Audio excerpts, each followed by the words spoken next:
discussing the changes and the evolutions that we see around the world. So, this is our number one program for navigating how, despite the challenges, how can we position Dominica and our people to reap the benefits of this ever changing world? Because, as we know, change is the only constant. So, in this program, we look at our concerns about what is changing around us.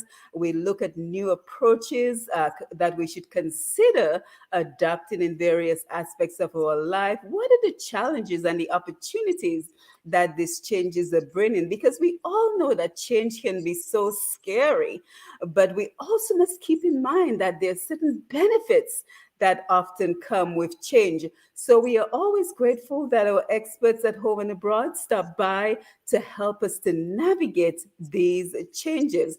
And as we get ready to begin the program, we want to always keep in mind those who are in need of our prayers, and that includes Father Martin as well as Mr. Julius Timothy, who were recently hospitalized, and anyone who's not in the best of health this evening. So we want to keep everyone in our prayers. We also want to pray for the families of the two men we allegedly heard committed suicide recently. We continue to pray for the vulnerable in our societies, Leader Kanisha Etienne, who is still missing, as well as Velma Valmont and Avanel Charles. We simply must not let their disappearances and their deaths be in vain. And we must work to continue to protect the vulnerable in our society. So again, welcome to Roots Connections on Q for today, Wednesday, April 12th, 2023. I am your host, Simone Mathieu, and we have another packed program for you. And the question we're asking is, when was the last time you went to the supermarket? Have you seen those prices rise? Right? So the question we're asking this evening is, as food and other prices continue to rise, how can we improve and maintain healthy eating habits and our general health?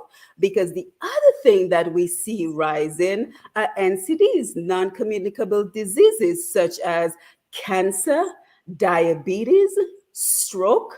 And we know that there is an important connection between eating healthy, maintaining a healthy lifestyle, and these non communicable diseases, the NCDs. So, the question we are asking this evening is how, despite this rise in prices, we are still able to maintain and even improve our health to avoid these NCDs. So we have another great panel for you this evening.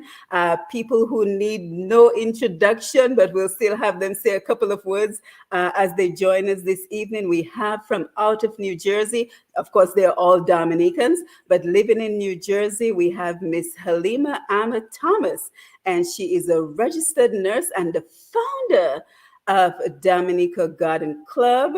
In Dominica, we have Miss Jodi Dublin Dangleben.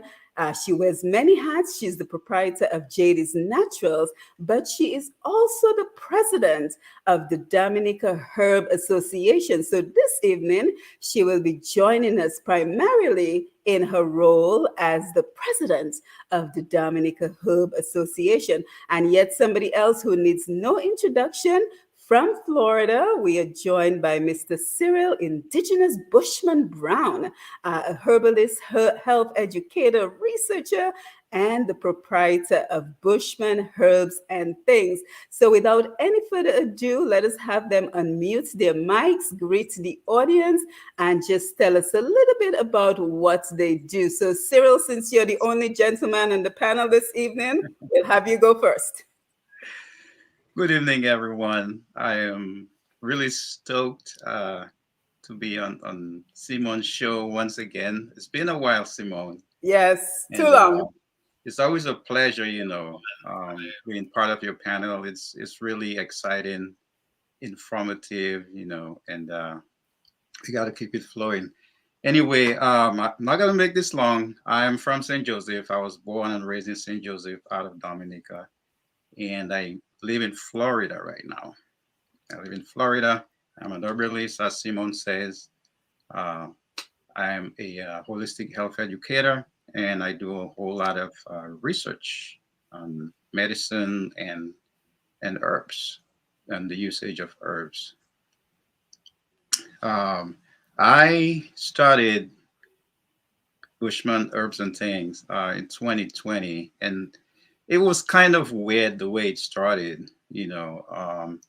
I was navigating Facebook a lot, looking for herbalists and herbal education per se, and I came across a lot of folks who were not really jiving or meshing with what I was looking for, and that's when I made that move when I decided to just study, pick up some lessons, study, and just do my thing. But besides that, I'm a natural herbalist. That's something that's innate in me. So I just picked up the education from there and move it forward because I couldn't find what I was looking for. Okay, I wasn't satisfied with what I was seeing on social media, so I decided to make it happen my way. Absolutely. And Yes. and Yes. then Bushman and Herb started. It's a weird story. I know we don't have a lot of time, but I'm going to touch on it a little bit. Sure. April 2020, when President Donald Trump, disbursed stimulus checks. I think it was about $1,200 per person, something Hmm. like that, and that's the money I used to start my business. Good for you. That's where it started. I got my LLC. I uh, I started my education, formal education in herbalism with that money because that's money I didn't have, Hmm. before I got it. So I was gonna waste it all away. I got some equipment, I got material, and I was just studying. I went crazy studying because I knew what I wanted was so deep inside of me that I needed something to help push it out and just bring it out. Hmm. And that's where it all started, man. In simple terms. Yeah, sounds good. Yes, thank you for sharing. Amma, let's come over to you. Hi, good evening, everyone. Everyone knows me as Amma Thomas on Facebook. I come from the village of Margaret. Most people know me as Halima. Thomas Abdullah. Long story with the last name. But I am from Margaret. I am a nurse in New Jersey.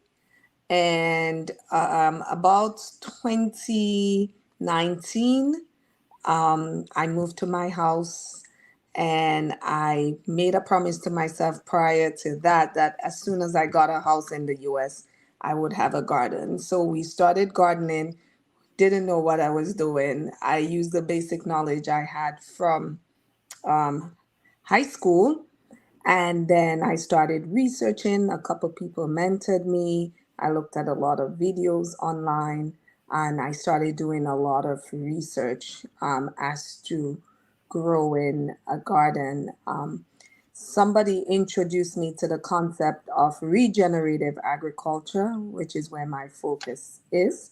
And as I started following Regen Agriculture School, the Soil Food Web School, doing a course with them right now. I got connected to people out there like Vananda Shiva, who are activists on a global level. And so they had a bigger story to tell, and it was not just food, but food as medicine. Hmm. And being in the medical field, all the bells started going off in my head.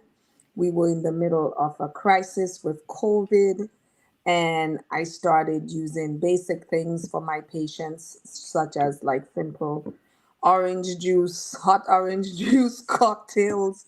I mean, basic things like that I was doing during COVID because we're not allowed to prescribe as nurses. And I just started talking more to my patients about using like food as their medicine. And somewhere I believe in 2020, I decided to start Dominica Garden Club. So I believe this is our second year of having Dominica Garden Club. I was very nervous because I didn't know anything. But thankfully, a lot of women came on, gave their support, and now our membership is almost 800 there. So this has been quite the journey, and it's something I enjoy. And I am, like Bushman said, even Bushman coaches me a little bit. That's like my mentor. And I just want to know more about the connection between food and medicine. So basically, that's where I am right now. Mhm. Yeah, and if I can just make a quick observation, I noticed 2020 keeps coming up. So it's great to see that we took a tragedy and turned it into opportunities because I also started Push Past 10 in 2020. So it is great that we see that with all the downtime and the challenges we were facing at this time, the creative minds came together and decided to create opportunities during that time to benefit our people. Jody, over to you. Hi, good evening, everybody. Thanks Yeah, for you're having me. still very low, but we let's see if we can hear you. I'll try to talk really loudly. I hope that's better. Um, so my name is Jodi Dublin Dangleben, and I was recently elected the president of DHBA. Um, so as a business owner, before I even became the president, I am the owner of JD's Naturals, where we use a lot of local herbs, not only herbs generally, but I try to use as much as possible our local herbs in my formulation. And so I've been an advocate in my business for the use of those herbs, even for our food, as medicine, and even as cosmetics, because we tend to think that it's only what we ingest that affects our health. But as you know, the skin is the largest organ, and so what we put on our skin and our hair is just as important as what we ingest internally. So I advocate a lot for using holistic wellness products that have no harmful chemicals in them, and just getting people to use what we have locally, what we grow, what we can eat, what we grow. We can make our products from what we grow, and so just living that lifestyle and advocating for such. So thank you for having me, and I look forward to this discussion tonight. Yes, and I know you switched devices. Yes. So if you can try the headphone with that new device as well, maybe that will help with the audio because we really want to hear your contribution this evening. So let's all keep our mics muted as we begin the program. So again, thank you for being here for Roots Connections on Q. We are live on Facebook. We see that the folks on Facebook are already coming in. We have Anthony Simon. Good evening to you. Dorian, Dorival, Irma Williams. So come on in, share the live. We are live on Q95 FM radio as well as Push Past 10 on Facebook. And we are also live on Q95 FM radio on YouTube. So you will be able to make your contributions. And I know you will have a lot to say on this particular topic. So we're looking forward to your comments. We're looking forward to your phone calls as we continue the programs. Don't forget to like and share and click the notification button. And remember, for all the best in daily programming, head on over to Q95DA.com. Again, Q95DA.com for all the best in programming. And you can always also catch our last episode of Roots Connections on Q, where we talked about how the practice of law is evolving and changing and the benefits we may all realize from these changes. We remain grateful to Mr. G and the Q95 family for the opportunity to come here every second and fourth Wednesday to tap into our human resources to begin the process of reversing that brain drain that we have experienced in Dominica and the Caribbean region for decades. So now we can have our experts at home and abroad make contributions and thereby begin the process of reversing the brain drain that we have experienced. Again, we want to thank Lambi. Lambi, thank you for being here on the console, ready to take the phone calls. Showing Norris, our engineer, and of course, DJ Sean. So, as we continue to invest in us in 2023 and create those important strategic plans that we have set out this evening, again, we are looking at as food and other prices continue to rise, how can we improve and maintain healthy eating habits and our general health? So, guys, as we begin the conversation, let us just talk about your observations, some of those rising prices that you are seeing, because we know that you work very closely with food, with planting, with herbs. So let us just talk about some of the observations that you have made along the way. So Bushman, I know you may have to leave us early this evening, so let us begin with you again.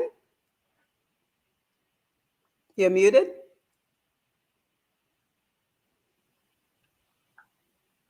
All right. I think I'm live. Yes. Okay. Thanks again. You know, I have to start with, COVID-19, the effects it had and still having on everything, food supply, supply and demand of food markets, and that took a toll on, on the fact that food prices, just got really high, higher than usual, higher than normal. And I believe that led to, food insecurity and poverty, in many, many developing countries and even countries that, are emerging. I believe there were also, and I believe, we all could attest to the ongoing complications from COVID-19 pandemic and the supply chain disruptions as well. We all followed the news. We saw that food supply was really slow at certain times. At certain instances, it came to a bottleneck kind of situation where, things were not moving, things were not being exchanged. And then what really put the nail in the coffin was that somewhere in the mid 2021, we saw a sudden spike in rising prices of goods and services. And that caused inflation to shift, not on the good side, but shift on the bad side. And that had me in particular realizing that this is going to be a long haul. All right, long haul and a very disconcerting experience, which might linger for quite some time, even becoming the norm. Absolutely. Amma? Well, prior to COVID, I had already started gardening, and like Bushman said, before that, I was always posting on Facebook, even before I came super health conscious, as to how to make a meal under $10. I was always trying to make meals under $5, under $10. I was even looking at some of the posts in preparation for this live, and I saw that I was making meals for under $5 for my family. And somewhere now I have to post under $10 for my family. That's about what it costs to make a meal, $10 to $15 for the family, depending on what you're cooking. So I had no clue about the rising prices because that summer I was gardening very intensely and we were eating nearly everything from the garden. So I wasn't paying attention to the food prices. We just got the basic stuff from the store. And then, and my partner was doing most of the shopping. So I wasn't aware. So then somewhere in the fall, when I had to go to the grocery store for some stuff. I was like, no, this is not true. Everything has basically doubled. I mean, everything Mhm. is doubled. And I was like, what? I can't believe we're spending this much on food. I remember coming to America and my brother and I were in college in Ohio, and we both, our grocery budget was $50 every 2 weeks. And when I say $50, I mean we came out of there with a cart full of stuff. And we weren't looking for, like, it was a good supply of food. So when I look to where we are now, that's $50 every 2 weeks. Now my family spends $150 a week. And from what people are telling me, that 150 is on the very low end. It I is. talked to colleagues and they're saying that it's more like $200-300 a week for Mhm. food.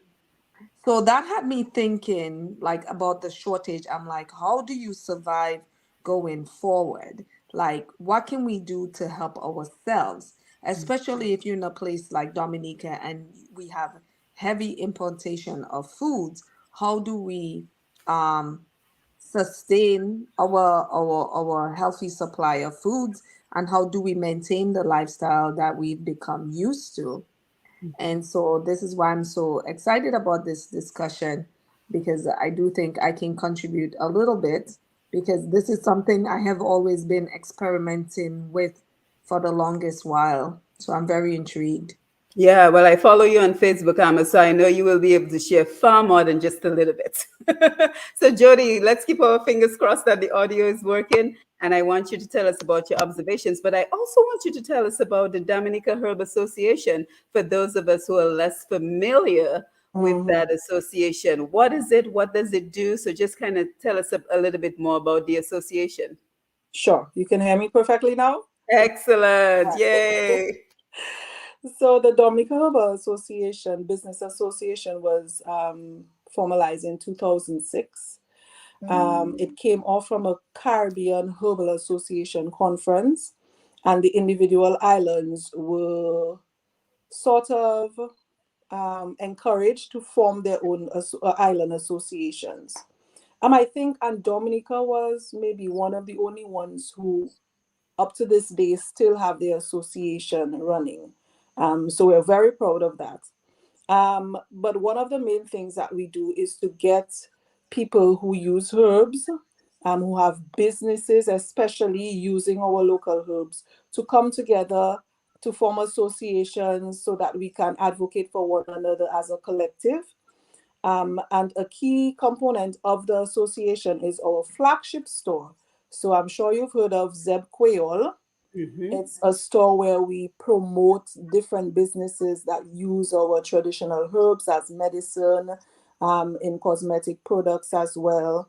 And we have gone a little further from that, and we're also introducing locally made products in our store. So once you come to the store, you know that everything on the shelf is locally made. So it's a way to kind of get us together. It helps as well when the diaspora come down and they only want local stuff, to sort of expose them to the different products that we have in Dominica, especially those geared towards, health and wellness and a holistic way of life. So that's what essentially the Herbal Association does.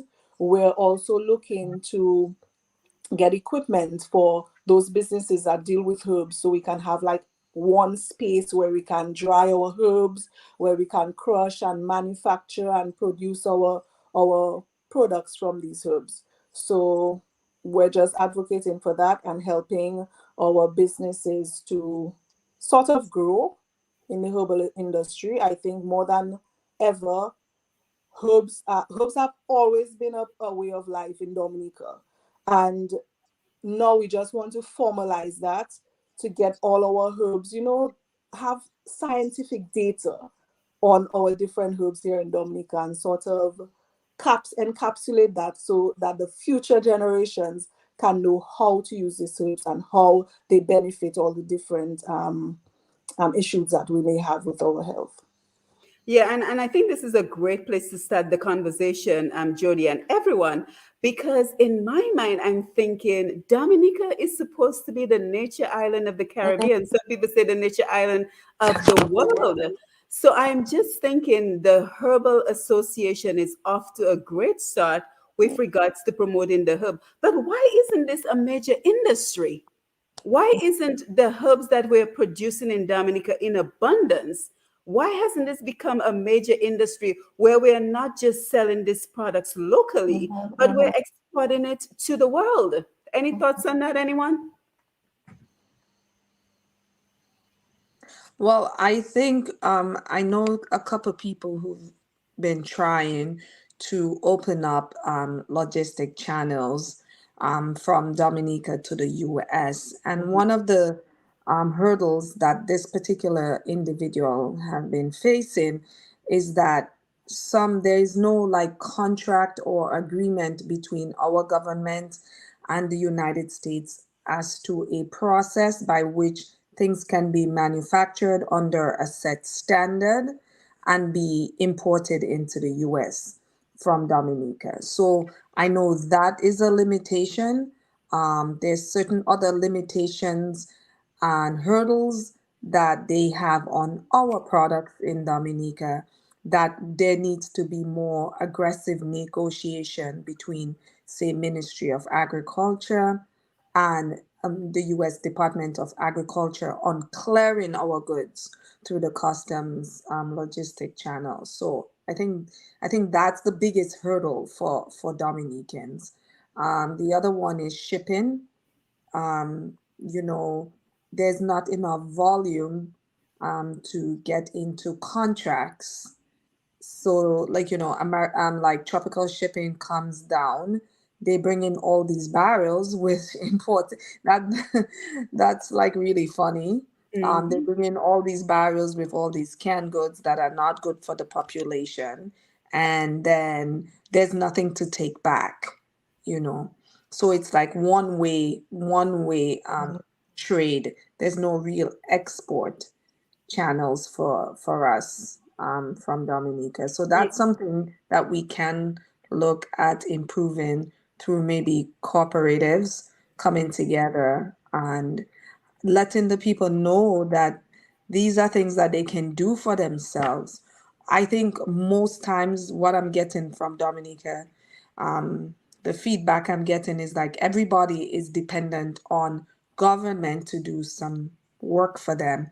But I think if you have a cooperative and if you have a writer that can say, put the laws or whatever needs to be done in place and then approach the Ministry of Agriculture and say, hey, this is a bill we need you to pass for us to get this done, I think it's easier for them to look at the proposal and then make it happen versus having to do everything from scratch. Mhm. I don't think we understand that capitalism and the way it has worked and benefited the American society is that the onus has always been on the private sector.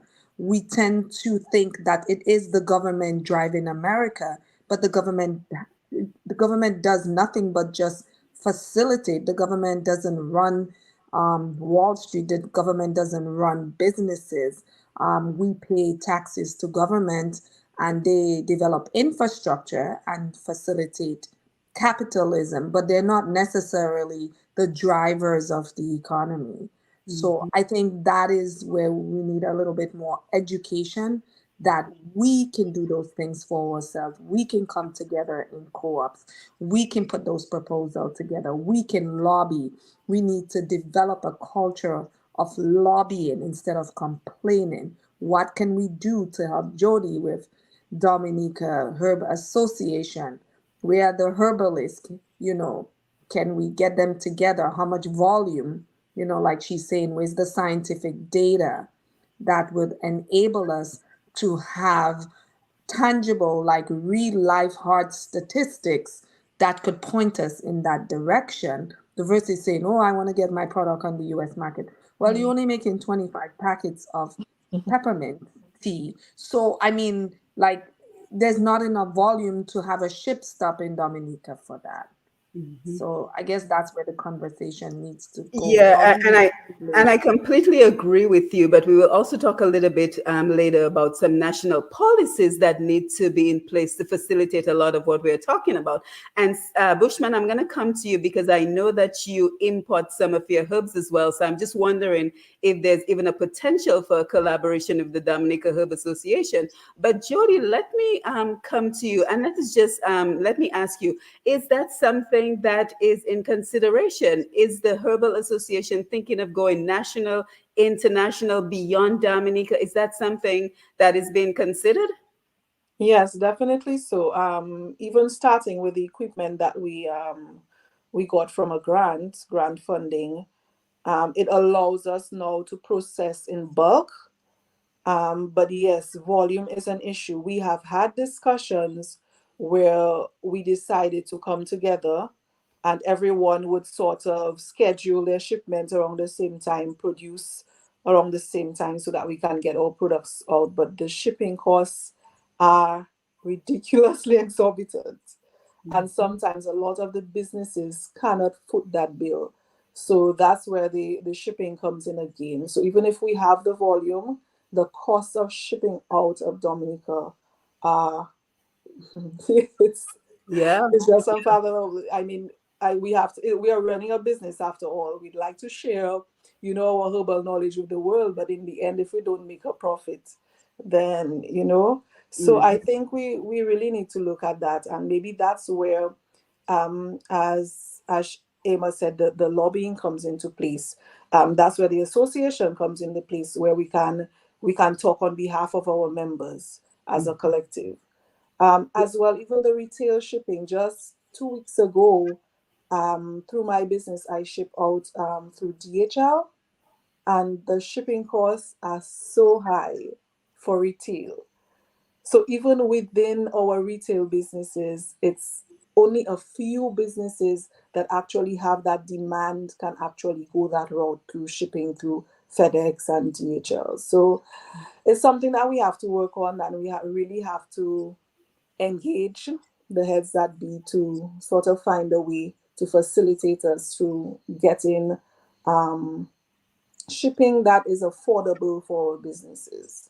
Yeah, I have absolutely. a And let question. me, yeah, I'm coming to you in a minute. And let me Mhm. just chime in because that is why I continue to say we have all the pieces. We just have to put them Mhm, together mhm, because mhm. I'm sure, Jodi, you're familiar. I think your products are on buydominicaonline.com, Yeah, right? So yeah. think of it. She is already shipping stuff from Dominica. She's already Mhm, receiving shipments from Dominica. So this is where I think a national policy can come into play, where we have something in place to reduce the shipping cost for bulk mhm. shipping. We have the producers grow more of the product, Yeah. decide the date for shipping. You see what I'm saying? So we can all line this up. But something else Amma's response kind of reminded me of as well is the need for FDA regulations. Because once you decide you're going to ship food into the US, they take that very seriously. So what are the FDA, Food and Drug Administration, for those who are less familiar, what are those regulations here in the US?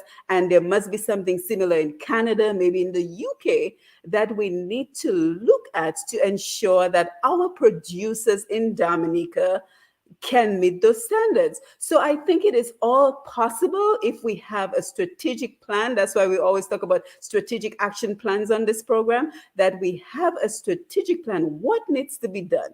What can be done? How can the government assist? How can the private sector assist so that we can get this going? Because that is a major industry. The wellness industry is a $1 billion industry. So why are we as Dominicans, we have not gotten a major piece of that pie? And so this evening we are saying it is possible, but there is some work that needs to be done. So Amma, let me come back to you, and then Bushman, I haven't forgotten you. I'm coming right back to you. I had a question for Jody. Is it possible to ship out of a Caribbean country that probably does bulk? Like, so can you send to like St. Lucia and Yes. then you ship out of St. Lucia because it's cheaper?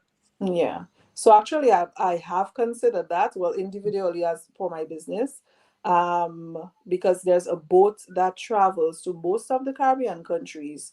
So I am thinking of sending to St. Thomas and then from there sending to the States. So it would be cheaper to do that. And yes, we can send to St. Lucia. So the boat actually goes to St. Lucia and other Caribbean countries, Barbados, even Trinidad. So that is something we can look at. I think Mm. there's one person who does it from Trinidad, actually. They send in bulk to Trinidad and then from there they send to the United States. Yeah, and that's a great suggestion. Bushman, let me come over to you for your thoughts. Yeah, certainly.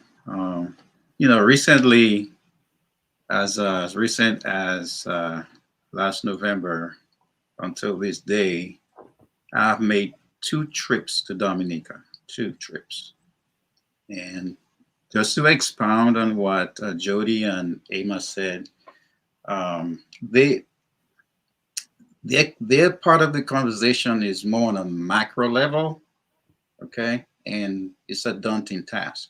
Mhm. But what I did on my last 2 recent trips was try working this on a micro level, okay.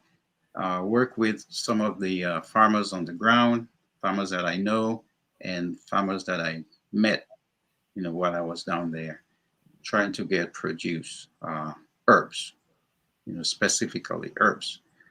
Um, Herbs like carpenter bush and Damiana. We have a lot of Damiana at home, and we have Puev, and those are herbs that are very very good for our overall health. So I spoke to some farmers, and we're trying to get, again on a micro level, nothing huge for starters, and that in itself was a challenge. So I understand where Emma is coming from, and I understand where Jodi is coming from, and their frustration. And I don't want to say it was disheartening, but it was kind of surprising to me knowing that Dominica has like every herb that we need, you know, for our health. Every single herb for everything, for every ailment, every disease, in that it's a struggle. It really is a struggle to get it out of Dominica, all right, to bring it where it's needed. Okay, and it was challenging just trying to get some of the farmers to understand the need, the need for those herbs overseas, whether it's in America, in London, or in Canada. Okay, there is a need for those herbs, and then we have to, herbalists like me have to source our herbs, most of our herbs, from companies here. Hmm. Okay, companies here. When Dominica, we have all these herbs just sitting, everything's growing wild, and no one's really, or no one that I know is really paying attention to this. To have, say, we need a half an acre of land, just for carpenter bush. We need 2 acres of burdock root, and we need to start looking at it in that direction, in that perspective. Okay, instead of each person having a little garden, that's understandable. That's for your own, personal use. But how about herbalists who need those herbs to help, clients get well? Mhm. And I had that conversation with a few of my farmer friends back home. They're like, look, you have to start thinking about it that way. And you have to start, or you should start, putting it into action, putting that plan into action. Reserve some land for Cime Cotois.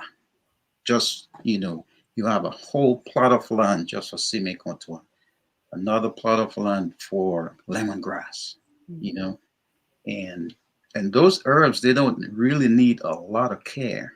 Really, they don't. It's just to make sure that everything's going good. And so on the micro scale, it's difficult. Let alone on the macro scale, I could just imagine the enormous effort that needs to be put in place for that to really happen, and then for marketing and everything else, transportation, production to happen. It is a task, and I believe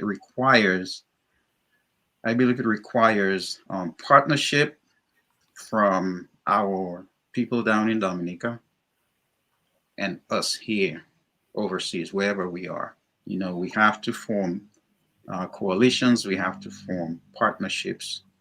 And one of the biggest factors I believe that has to play out in this is trust.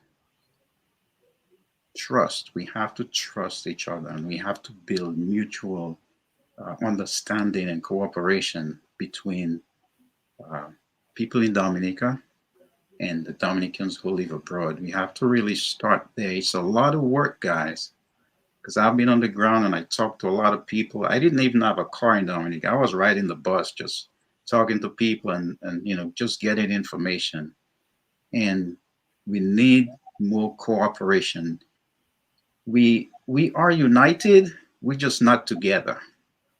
And I think that that has a lot to play into the fact that we are not actually on top of our game as far as the herbal market is concerned. Mhm.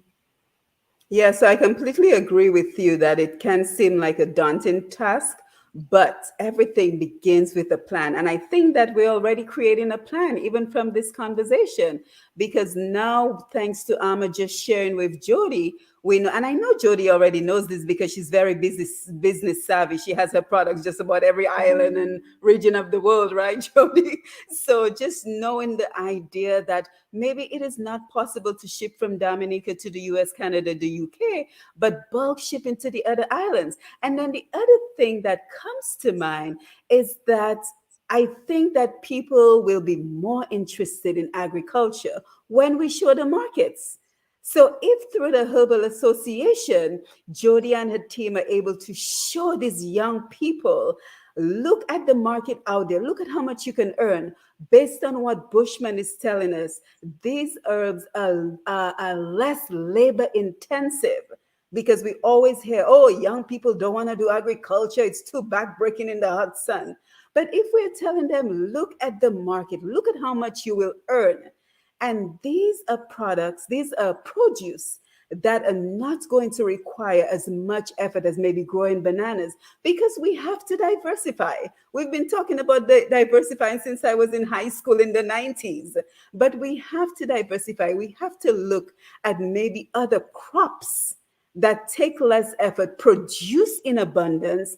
We're able to use the Dominica Herb Association, ship it to another country while our government work on reducing those shipping prices first, and then take it to the international markets. It sounds like we've already created a strategic plan. What do you guys think?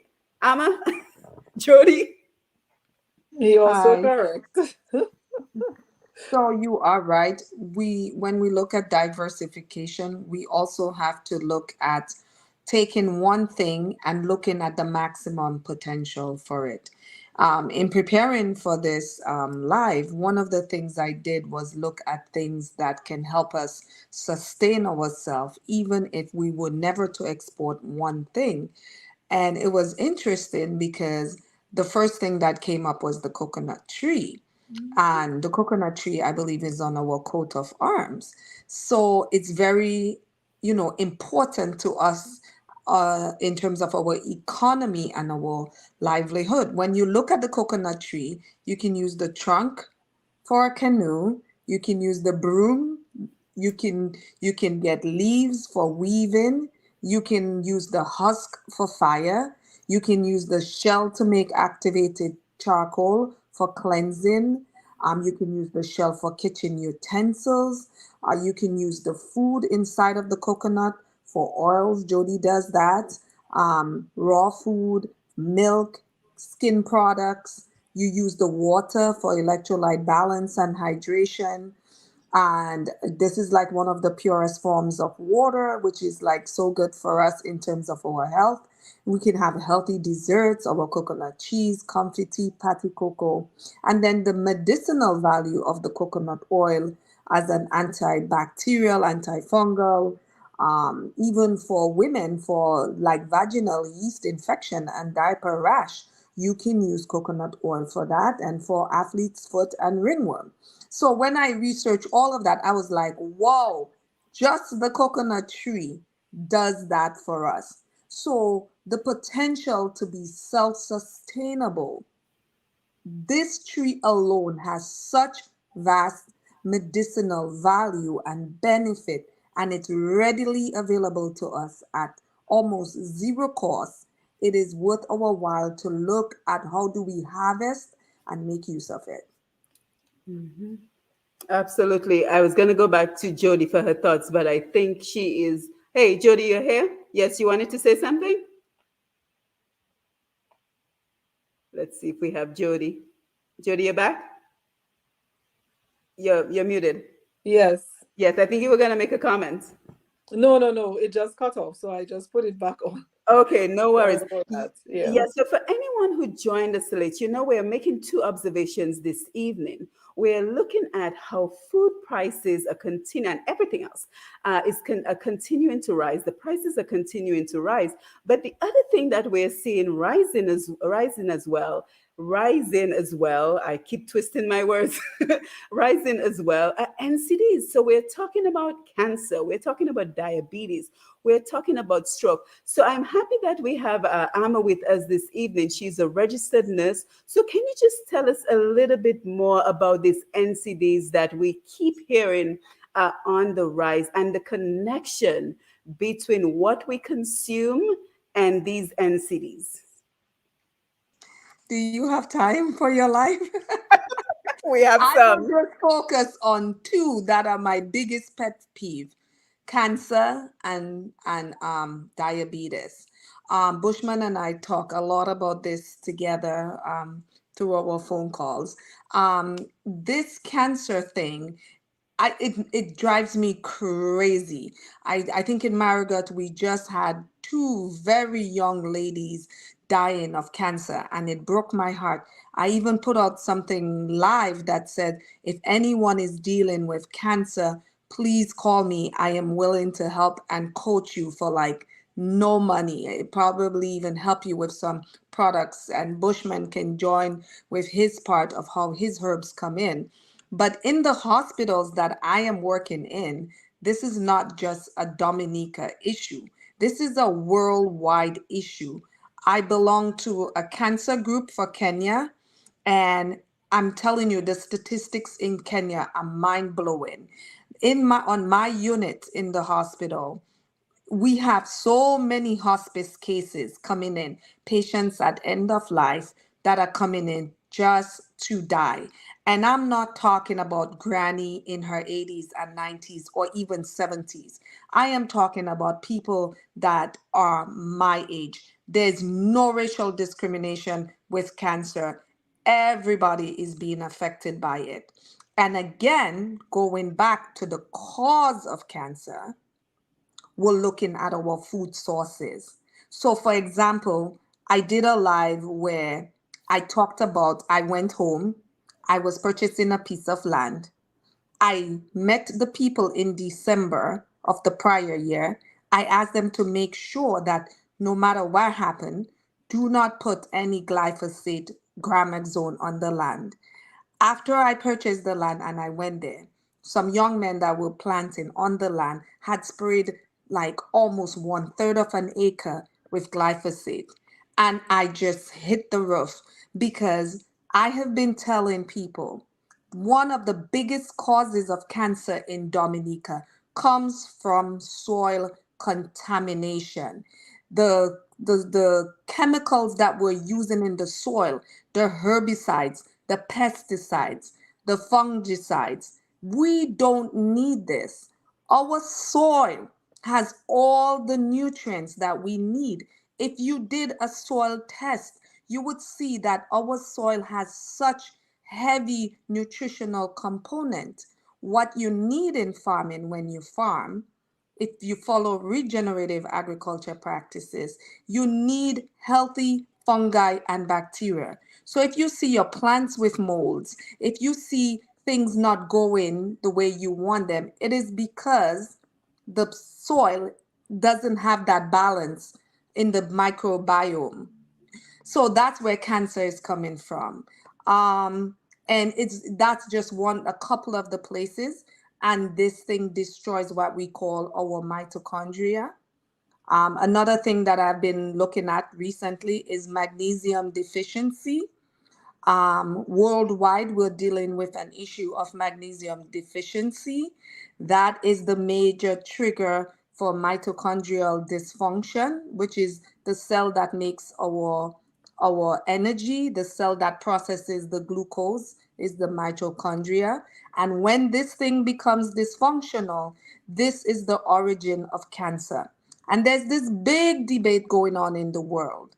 And the conventional medical doctors do not want to agree that this is the source of cancer. And we see ourselves going for stuff like chemo and radiation when you can use the herbs, you can use your food to cure your cancer. We just need the knowledge on that. And we can come back and do another live on that, Simone. But these two things, including diabetes, which also the magnesium deficiency drives diabetes because, of course, the same mitochondria is what is responsible for metabolizing your glucose in your body. So they're both related. The cancer and the diabetes, these are heavily related. But the cancer is my number one pet peeve because I think we got to do something about this in Dominica. And the biggest thing I can advise people on this show to do, one, throw away all those canned goods, throw away those packaged foods.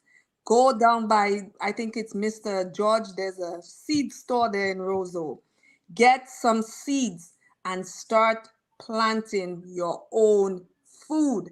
This is how our people, our ancestors, people like Mapampo, this is how they lived to be 100, disease-free.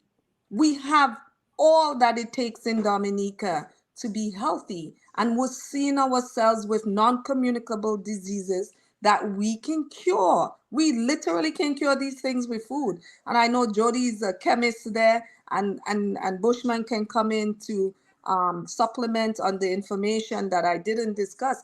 But we really got to start going back to the basics, throwing away those packaged foods, because inside those foods are such terrible chemicals. If we had to read the labels, we'd never eat any of them. Anyway, so that's Yeah, and yeah. you're making some excellent points, Amma, because the way we eat at my house is we have this policy. If my grandparents would not recognize this food, we're not going to eat it, right? So my grandparents would not recognize anything in a can. My grandparents would never recognize anything that is overly processed. My grandparents would recognize beans and whole grains. So it makes it easier for people to understand, because I think a lot of times people get confused about what they should and should not eat. Anything that your grandparents would not recognize, you should either reduce or eliminate the consumption of those produce. And I'm one for moderation, so I'm not one to say you have to completely eliminate. I know, Amma, you're a radical, you like throw it out, but I'm one for more of moderation, because I think sometimes being extreme can backfire. So I say limit, maybe make it 10%, 5% of your meal options, but that other 95% of your meal options should be the stuff that your grandparents can recognize, so that you know that you're making healthy choices to potentially live to a ripe old age of 100.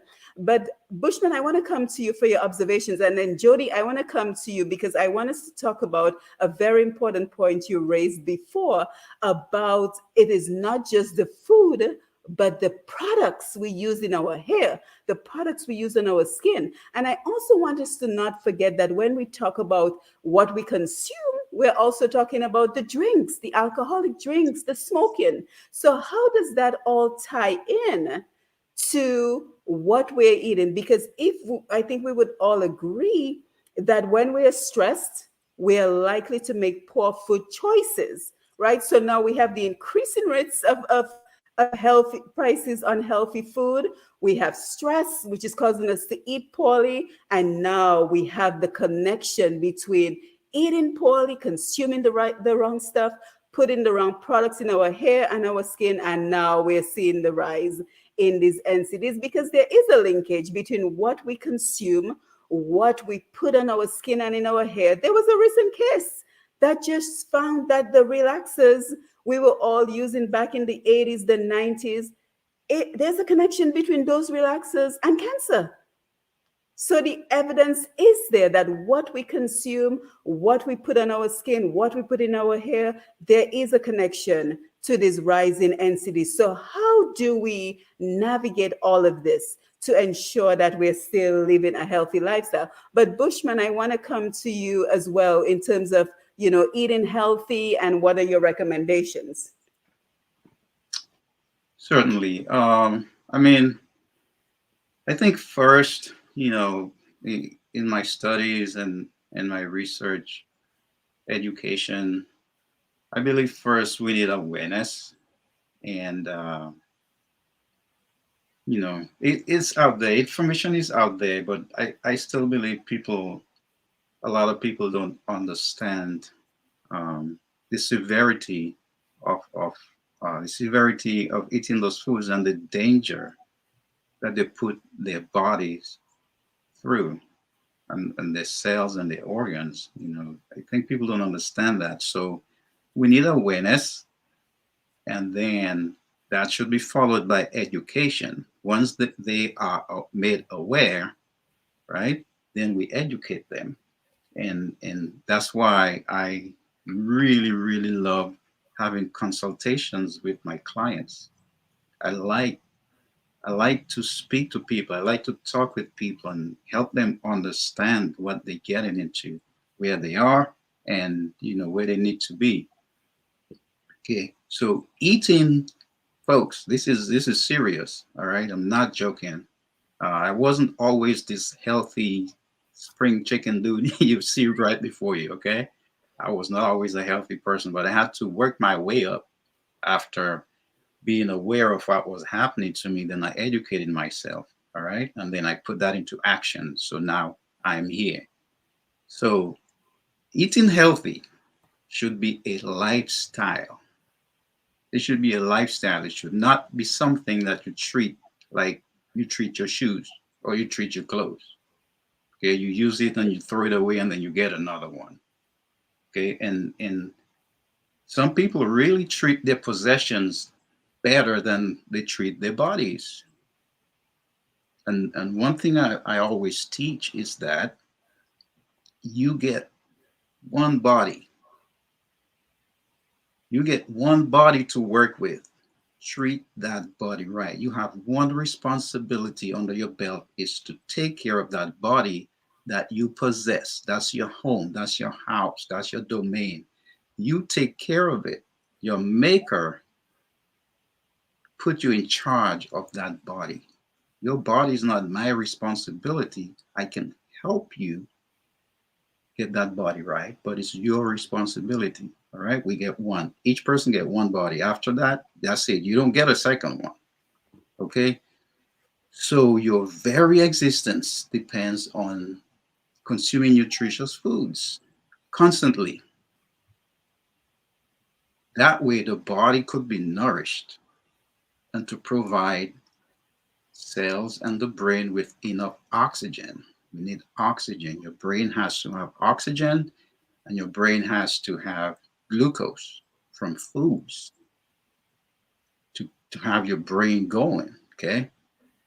So what happens is when you consume processed and overly processed foods, okay, what you're doing is you're lowering the levels of oxygen that goes to your brain and your cells and your body tissues. Okay. And it's called hypoxia. And that can cause symptoms like confusion, restlessness, difficulty breathing, rapid heart rate, and bluish skin. You see your skin start turning blue. You're running out of oxygen. Your oxygen is low. You don't want that. You want to have a very high oxygen level.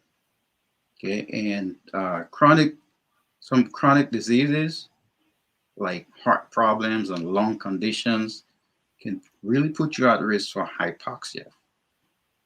Okay, so healthy eating, guys. Healthy. I'm talking about plant-based. Okay, plant-based. People constantly tell me, oh, because when I direct some people to focus on detoxifying the liver and help them understand the importance of the liver, the functions of the liver in the body and the way it helps the body. And one of the first things I tell them is to stop eating animal flesh. Stop eating processed animal flesh. Because eating healthy all the time is going to help you live longer. Now, there are people who are living long that are not well, but that's not what I'm talking about. My conversation is about living a longer, healthier life. You understand?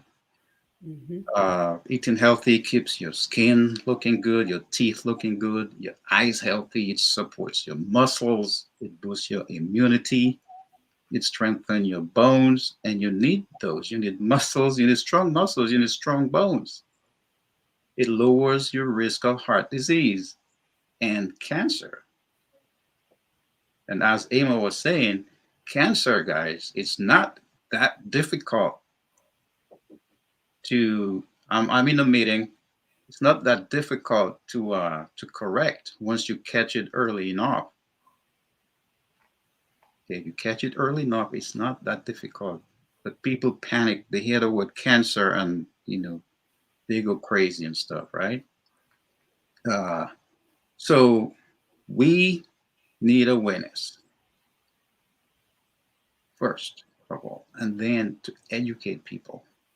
And hopefully people catch on, because we have to catch on to this. Since I was a little boy, growing up, my mom gave us herbal teas every morning and every night before bed.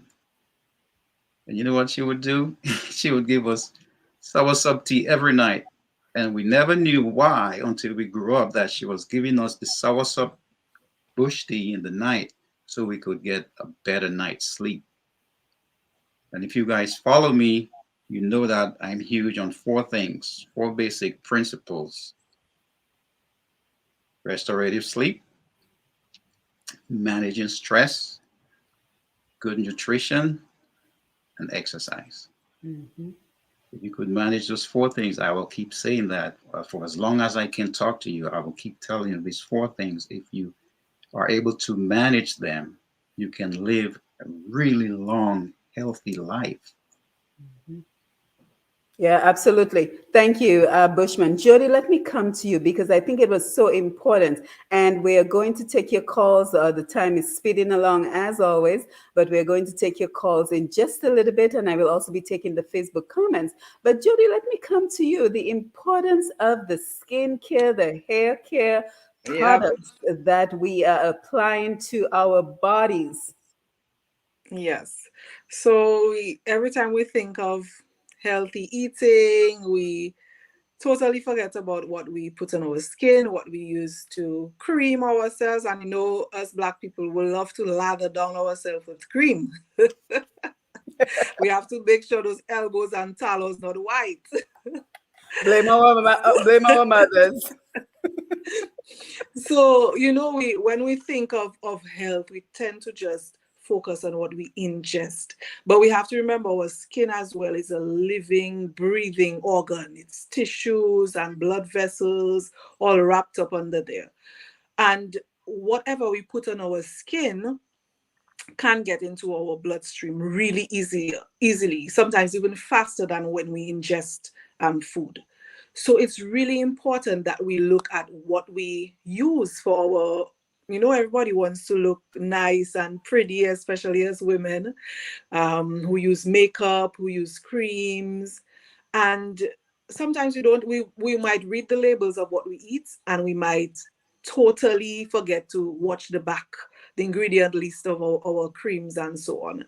So maybe when we do that, if we want to really be healthy, we have to look at what we use on our skin, and look for options that are organic.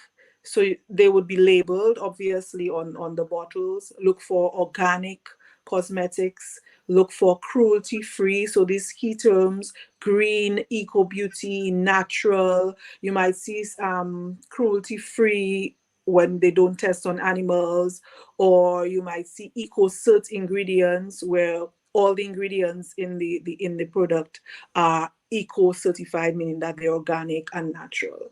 So I think we should start reading our labels and being more aware of what we use on our skin and our hair.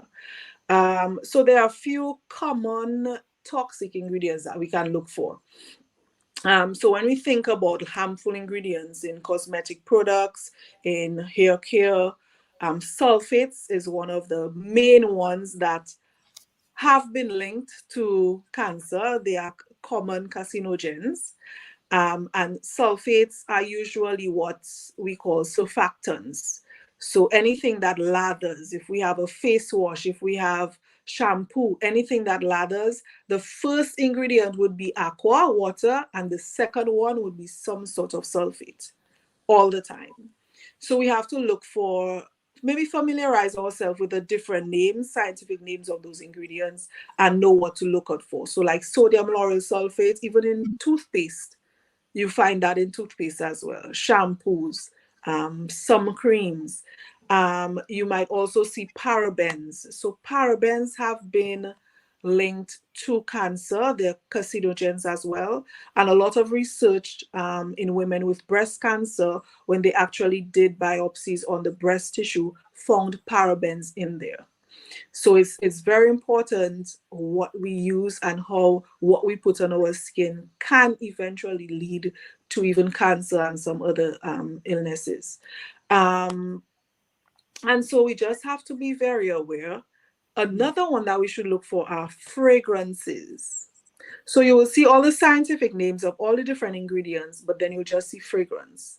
And that is a way sometimes of not disclosing what is in the fragrance. And in those fragrances have all sorts of chemicals in there. You have heavy metals, you have petroleum, even in the synthetic dyes, so heavily colored cosmetics. Be wary of them because there are not many natural colorants that can be used, and a lot of them have synthetic dyes. When you see FD&C blue or red number this and blue number this, look for those things in your ingredients and stay away from them.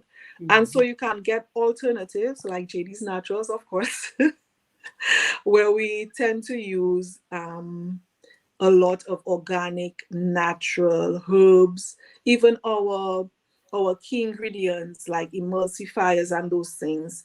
Most of them are coconut derived. And Emma spoke about the coconut plants. And even in natural organic formulation, most of those things are derived from coconuts. Even my surfactants, the stuff that is used to make the chim or to lather, is derived from coconuts. So, I mean, there's so much that we can do, and we can even look at those things when it comes to manufacturing and adding value to our agricultural products. Make products that can be used in cosmetics. So I could go on and on. Yes, That's thank my you. passion, but that's for another show. But yeah, just to impress on people that we need to really look at what we put on our skin and our hair, even makeup. There are a lot of different eye issues that can arise from wearing mascaras and lipsticks. Lipsticks have a lot of formaldehyde in them, so we have to be wary of what we use. Hair gel, all things, yeah. Yeah, and I'm really happy you're sharing specific information, Jodi, what to look for when we look at the back of that container. And of course, if anybody has missed any portion of the program, keep in mind that this program is going to be on Facebook, not just this evening, but as long as Facebook exists, and we have a Q95 FM radio account on Facebook and YouTube and Push Past 10. So you can always go back and catch the beginning of the program or catch any aspect of the program. So you can say, what did Jodi say again? Okay, let me go back and look at that video so I can be reminded of what each member of the panel said. So Lambi, let me come over to you so we can open the mics and invite our callers to call in, open the phone lines. Good evening. You are listening and viewing Roots Connection on Q. The numbers to contact us here are as follow: 449-3095, 449-3096, 449-3097, 616-4257. These are all local numbers. The international number is 305-432-9624. Let me run these one more time. The numbers are 449-3095-9697, 616-4257, 305-432-9624. Back to you, Simone. Yes, thank you. And I just want us to keep in mind how serious we are about improving our health and the need for to be more proactive in that area, because I'm now receiving a message from Mr. G, the CEO of Q95 FM, and he said to us, I am considering facilitating a Herbal Business Association radio show on Tuesday or Wednesday afternoons from 4 to 5 p.m. to educate, inform, and promote your products, Jodi and everybody else who has a product available to Dominica and the region and the world at large. If they are interested, it will be of no cost to you. So I think that is a great opportunity. And Jodi, he is also interested in knowing if you would like to be the host. So what I will do, I will pass you on to Mr. G so you can have that discussion. You can take a couple of minutes to think about it, because we think it is very important, because without our health, what do we have? Exactly. Without our health, what do we have? Because we can have everything else in the world, but if we're not healthy, there's no way we can enjoy anything in the world. So very important. So kind of just think about it, Jodi, and with your permission, I'd like to forward your contact number to Mr. G, if that is okay with you. Very much so. It's very yes, much so you can have that discussion, and hopefully we can get that program going, and we can have Ama back, we can have Bushman back, and we can continue the conversation even beyond today. So let's take a look at what's going on Facebook. Irma Williams says Dominica needs Jesus intervention. Well, that is true, but we can also help ourselves, because I like the way Amma thinks that sometimes we look around for the external help when we can do it ourselves. We can put the pieces of the puzzle together and do it ourselves. So I think we've already shared some wonderful ideas and suggestions this evening. Let's see who else we have. Alvin Thomas, great to see you. He says, good evening, Simone. And to your guest, Alvin, it is always great to have you. Yes, we fixed that problem with Jodi, so thank you for letting us know. Anthony Simon, great to see you. Glenda Shillingford, good evening, Simone and guest. Thank you, Glenda, for being here as always. Owen Prosper, great to see you. Good evening, Patriotic Family. I'm Locked, great to see you as always. Owen, let's see who else we have. Tina Bell, nice to see you. Good evening. So let's see who else. Ernest Letar, great program. Thank you, Ernest. Good to see you. Alvin Thomas says, great conversation and ideas from the panel. Glenda, too much preservations in foods to keep them good, but bad for us. Good points, Glenda. Alvin, Jodi, how do you know whether some of these so-called organics are not fake and marketing stunt. Are we able to determine? So I think that is a very good question. So let's take a pause right there. And Jodi, if you want to make a comment on that question. Sure. So, like I said, with the fragrance, so some of them might claim to be natural and organic, and then you see fragrance stuck in there where all the chemicals are. So, you have to have an idea of what to look for. When it comes to the US market, it's difficult to actually have those false claims because they have really stringent testing when it comes to cosmetics. So, maybe in the Caribbean, you might get a few, claims that may not be true. If they say they're organic, they might not be fully or 100% natural. Um, yeah, but if you buy a product from the States, then most likely if it says it's 100% organic or it's eco-cert, then most likely it is because of all the testing that they have to do to actually get it on the market. Yeah. Yeah, excellent point. Glenda is moi-même bien boaché. Glenda is a good thing I can read Creole. So she's locked on. Denise Fritz, good evening. My mom, Medina Senos, good evening. She's standing right in front of me here at home. Nice to see you, Mom, on the Facebook Live. Yes, so guys, let's get back into the discussion because I think something else we have to keep in mind is that we cannot have this conversation about rising food and all prices of everything without considering the overarching factors. So, where is the protection? We're supposed to have, for example, a Dominica protection, consumer protection agencies. What about national policies in terms of regulating those prices? Because, yes, there is inflation. Undoubtedly, there is inflation. But should, for example, supermarket owners just be able to arbitrarily just increase their prices? Where is the regulation? So let us talk about this conversation in a broader context in terms of the regulation that is needed, the advocacy, the protection that is needed for consumers as we see these prices rising. So anyone have any thoughts on that?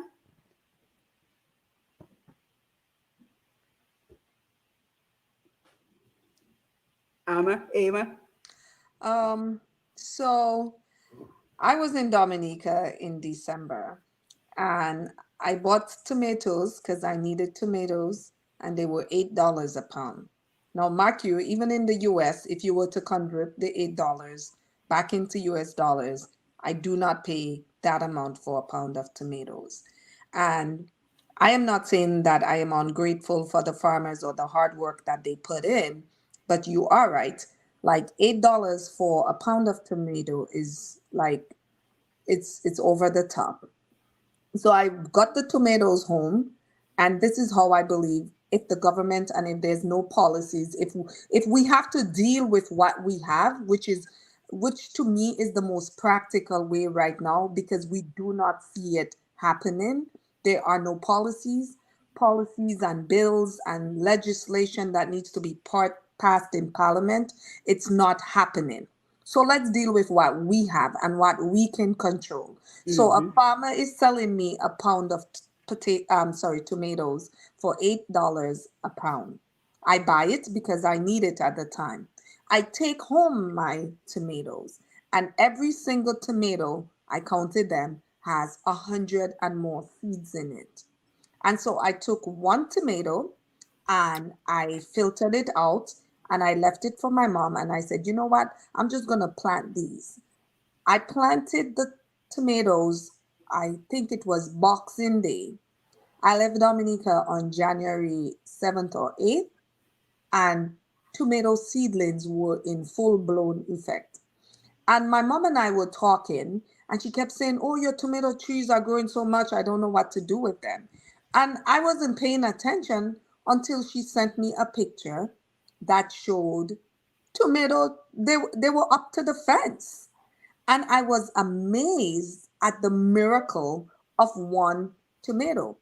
And that is how we can then come back now to control the prices because now my mom now has tomatoes in her garden. So guess what she's not doing? She's not buying tomatoes anymore.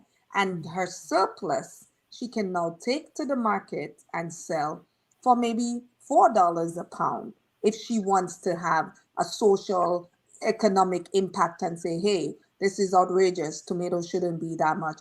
I'm going to sell my tomato at $4 a pound and then encourage other farmers to do the same. So I think that's where we as the consumers can have some power over how prices happen. Nobody's forcing us to go into any supermarket and buy anything at any price that we see in the store. I see imported goods in Dominica, like a box of cornflakes for 40 something dollars. Do you need that? Do you really need to give that to your child? Inside of those cornflakes are pesticides, glyphosate, all kinds of chemicals that are carcinogenic. So, like Bushman was saying, if you are aware and then you're educated, and like Jodi pointed out, know how to read your labels, you're like, I don't need this. I am going to go home and I am going to make, for example, a plantain porridge with some nice coconut, some spices, and get my children used to that from an early age. So I think that's where price control can happen. That's how you, the consumer, can manage prices in Dominica. There are certain things we have no choice, but when you look at the availability of raw material in Dominica, the availability of what we have at our disposal, it is very easy to make, I would say, a good 75% of our needs. We should be able to home grow them from oils with coconut oil, avocado oil. We can make that for ourselves. We can grow chickens for ourselves. We can have our own eggs. We can have our own beans, our potatoes. There's a lot of stuff we can grow. The stuff we cannot grow, we don't necessarily need it because we are a living example. We, the Gen Xers, are an example of how we grew up on natural, almost 100% organic, and we thrived, and our brain worked at fantastic levels to where we left and we became so successful in the outside world. So Yeah, when you look at, Anna, give me 1 second. We have a phone call coming in. I don't want him to hold on for yeah, too go long, but ahead. I'll come right back to you. Caller, please go ahead. Hello? Yes, please go ahead with your call. Hello? I'm calling from the Bronx. Yes, we we can hear- hear you. Yeah, I just want to thank the panel for you have a good program. Thank you. Maybe I might know them or not, but it's a very good program. And I would really like to share or learn something. I mean, you're never too young, not too old to learn. Mm-hmm. But a lot of stores in America say they are organic stores.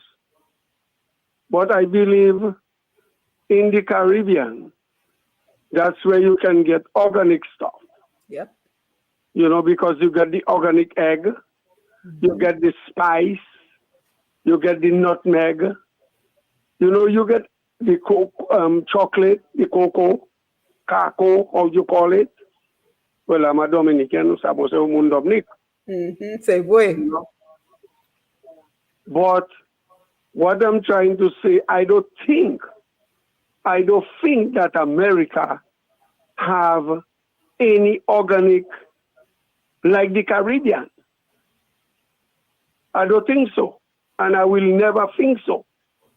We in the Caribbean, we have our organic, but you know, the people and them, they're not studying about to raise the fowl in the backyard no more.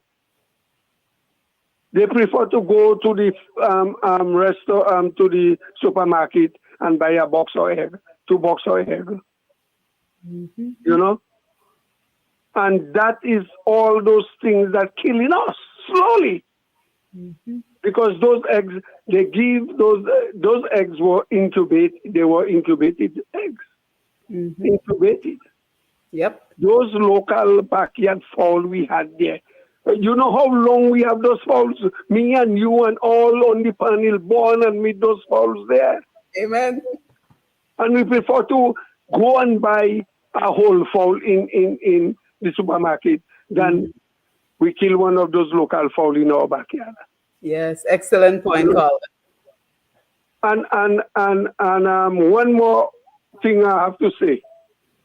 As I say, I love the panel, and I have a lot of things to say, but locally, in the 60s, the 70s, the 80s, all Dominicans had a backyard.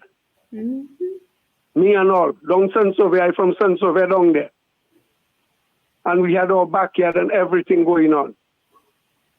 You know, but people don't watch that nowadays. They prefer to go to the market and buy 2 carrots, buy a cabbage, buy this.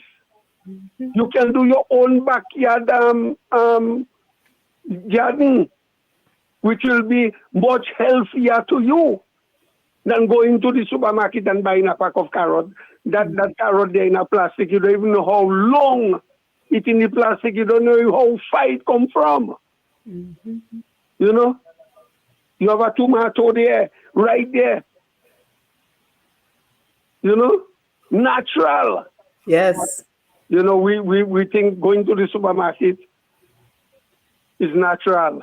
That's not natural. Our backyard is more natural.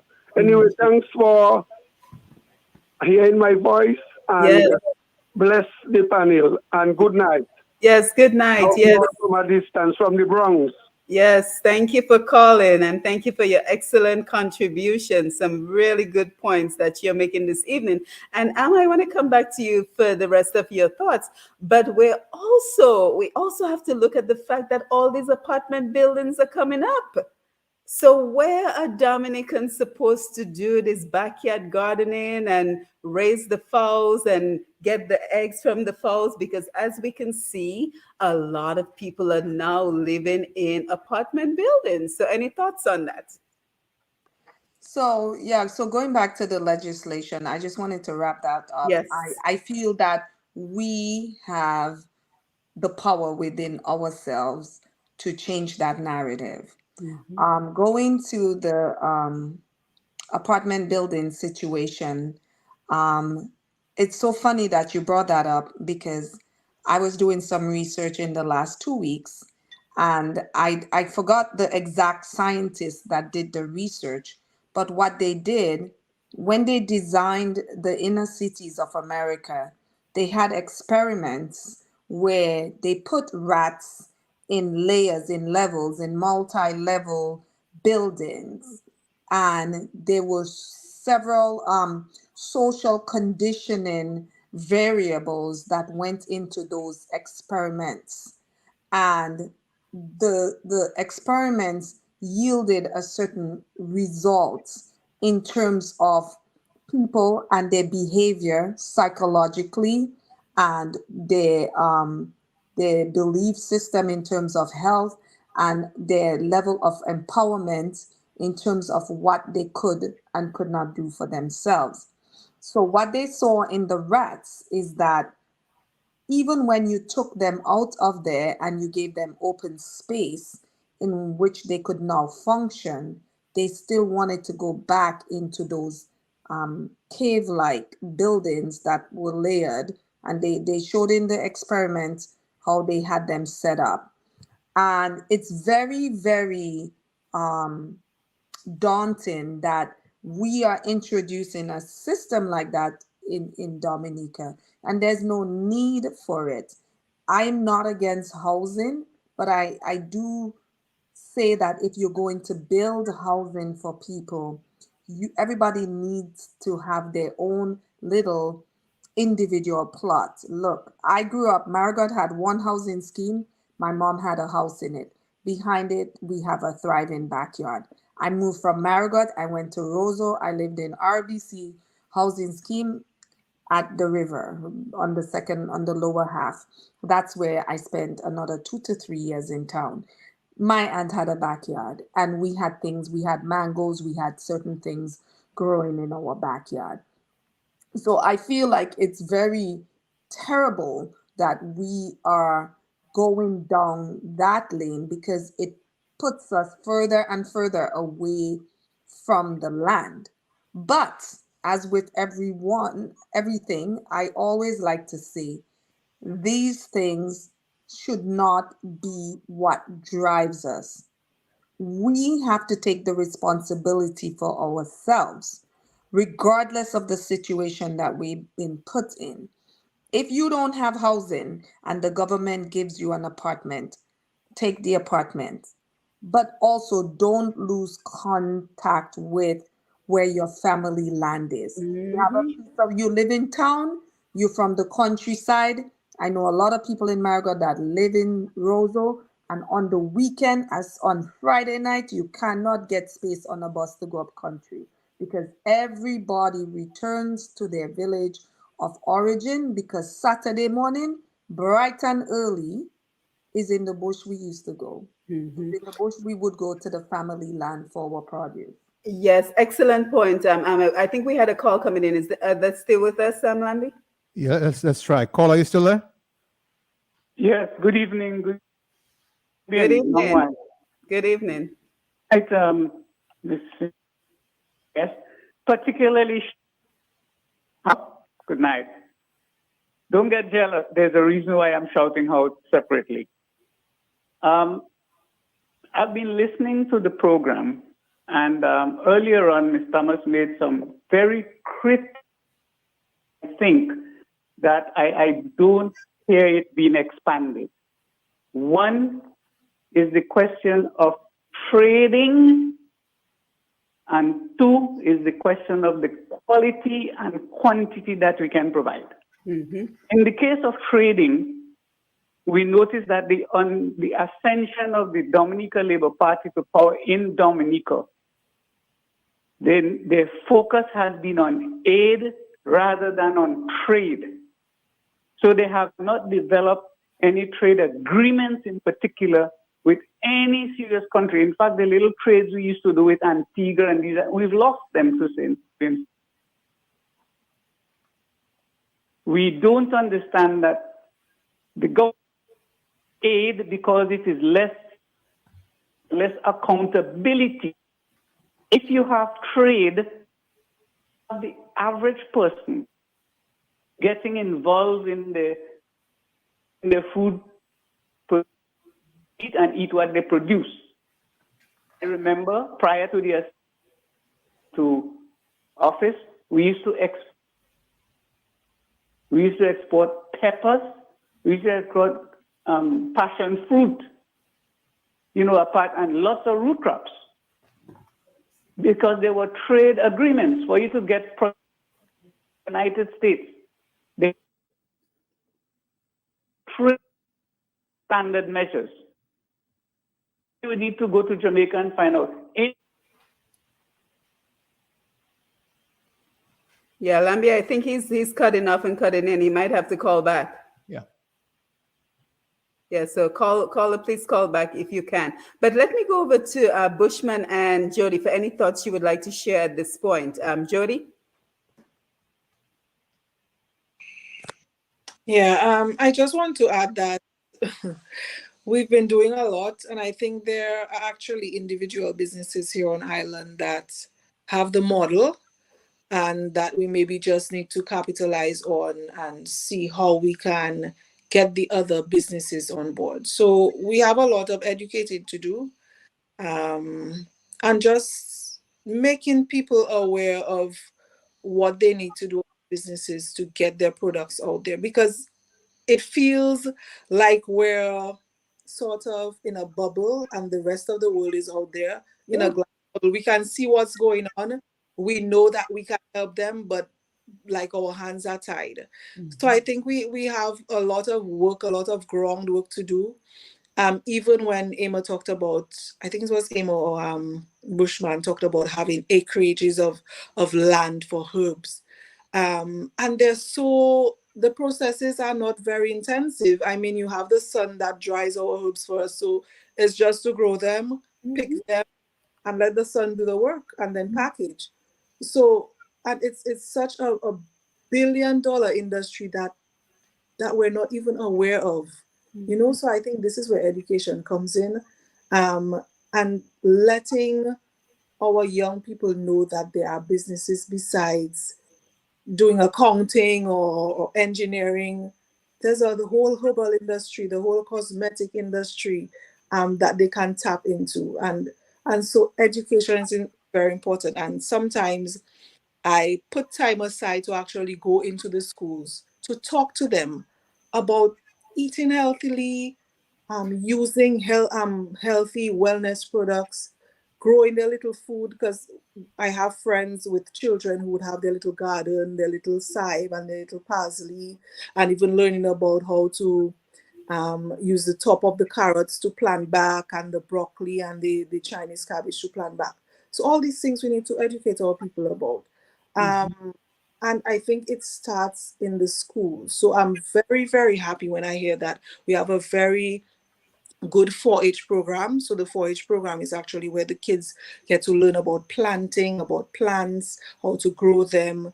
And so it's something I see catching on in the primary schools and even in the high schools. So I think there's more that we can do on that front to start in the schools so that they're aware of the harmful nature of most of the stuff that they eat. All the cheese curls and the concours and the box strings.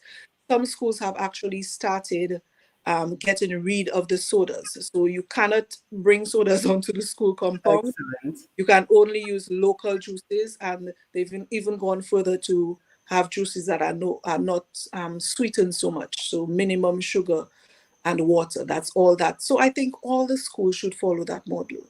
And we should start by educating, even in the primary schools, that what we have is sufficient for us. What we have growing on island is sufficient for us. I mean, our export bill compared to what we produce, I mean, it's like chalk and cheese. You can't even compare the two. Yeah, So, and I'm coming to the call if the call is still there, but I think we're already seeing the pieces of the puzzle, right? So we're talking about education, especially at an early age. We're correct. talking about awareness. We're talking about information. And most importantly, we're talking about the networks and the collaboration. Because look at this panel, look at the amount of brain power that we have with 3 Dominicans. Imagine what could happen if we included other experts in this area, about 10 more, and we are able to bring that brain power to the table to figure out how first do we create the markets that our caller rightly told us are needed, the importance of trade. How do we first create those markets so that we then are able to produce the herbs, produce everything that is needed to be able to export these products and to feed our own people? Because we talk about the need for bulk, but it's the need for bulk not only to export these important produce, but also for local consumption. Lambi, is the call still there? And then Bushman, we're going to come to you. Let's see. Caller, you still there? Yeah, good evening, good evening, good evening. Good Good evening. evening, Mr. Simone. I really love your program and I Thank listen. you. Just what you end by saying about we need to look for marketing. But Yes. Simone, I don't want to inject politics in your program because it is so timely. When we have water that is, I mean, the world, I in St. Thomas and we drink distilled water a lot of time. We don't even know where the water comes from, you know? And for you to see the amount of water we have flowing to the sea, and you're watching me and tell me we have a government in power for 23 years, watching us today and tell us they cannot export water. People doesn't want to buy our water. Dominica is part of CARICOM. 6 million people in the CARICOM region. We cannot get MAC for our water. That just showing you when come to marketing Dominica products, this government have no form of expertise. And that's why we're losing money. When you talk about basilic, Simier Quanta, these are light products we should get on a plane and get to anywhere part of the world. But because of how the government, think of it, we have coconut in Dominica. Mm-hmm. When we would have a prime minister that encouraging agriculture, he looked down on a farmer that producing coconut water for a living and say, what does he can do? What can he do for you? What coconut man can do for you? What can he do? So when you think of a level of conversation like that, he's not just looking down on coconut man, he's looking down on agriculture, or he's looking down on the very same thing that can give us long life, long health, fresh food to eat. So we're saying before all these things have to take place, the conversation in the top have to change and have to show a little more appreciation for agriculture, for what Dominica can produce and export, for a better living for the farmers and everybody else. God bless Dominica. Thank you. Thank you. Thank you, caller. Excellent, excellent, excellent point. Thank you so much for calling and sharing. Bushman, let me come over to you for your thoughts. But just to expound on what the last caller just talked about, and he mentioned coconut, and Emma went into more details earlier about coconut and the use of the entire plant. And one of the key points I think I don't hear a lot of, or even enough of, is that the young coconut, the young jelly, before it starts making jelly inside, just the water, that is the best eye wash ever. The best eye wash. And Glenda Shillingford, you were probably still on board. Yeah, she's there. One of my lives, you did ask about, floaters in your eyes. And that's one of the things, one of the key ingredients that could get rid of your floaters for you. Young jelly, fresh from the tree, get the water and wash your eyes with that. That thing is so amazing.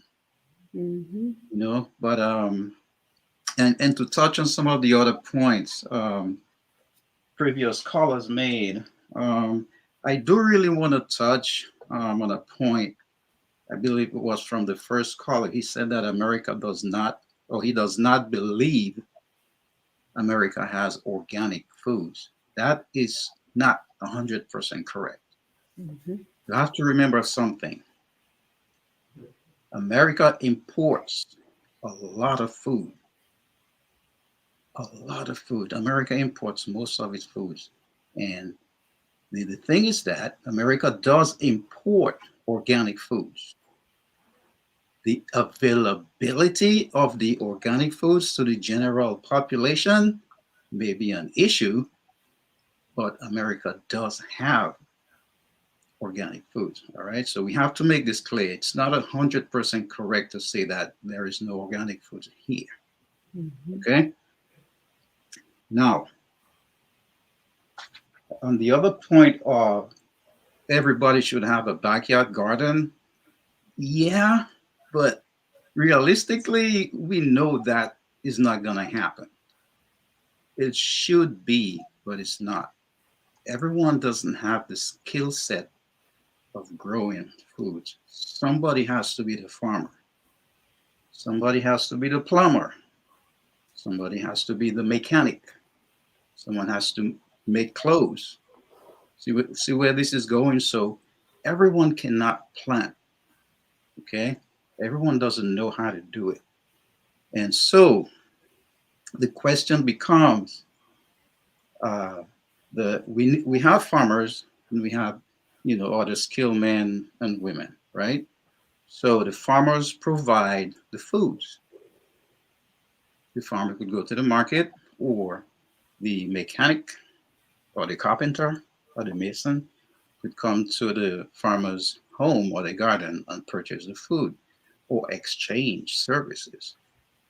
Hey, I have a plumbing problem. You can fix it for me, and I will provide you with food, good organic grown food. See where this is going? So everyone cannot be a farmer.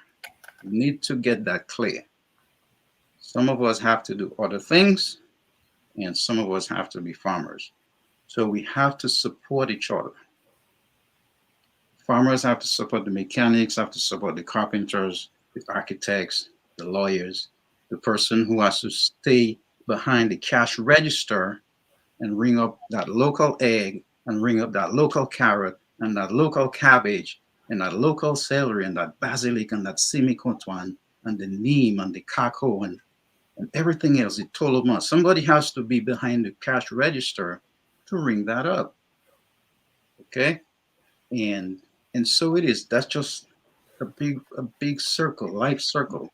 Yeah, but I see your point, Bushman, and I think those are important points. But to Emma's point, I think it is also important to have community gardens because there is a lot we can accomplish with community gardens. Yes, we can have the expert farmer who has the skills and the talents for farming, but there's room for other hands, right? Mhm. Especially when it comes to the younger children, getting them involved, as Jodi talked about, educating them at an early age, getting their hands dirty, get them used to the soil so that they too can become a part of the community gardens and the important roles that community gardens play in terms of bringing communities together. Because now I'm hearing in Dominica, we have neighbors that don't even talk to each other, right? They're divided on political lines, religious lines, whatever lines we can find, we are divided.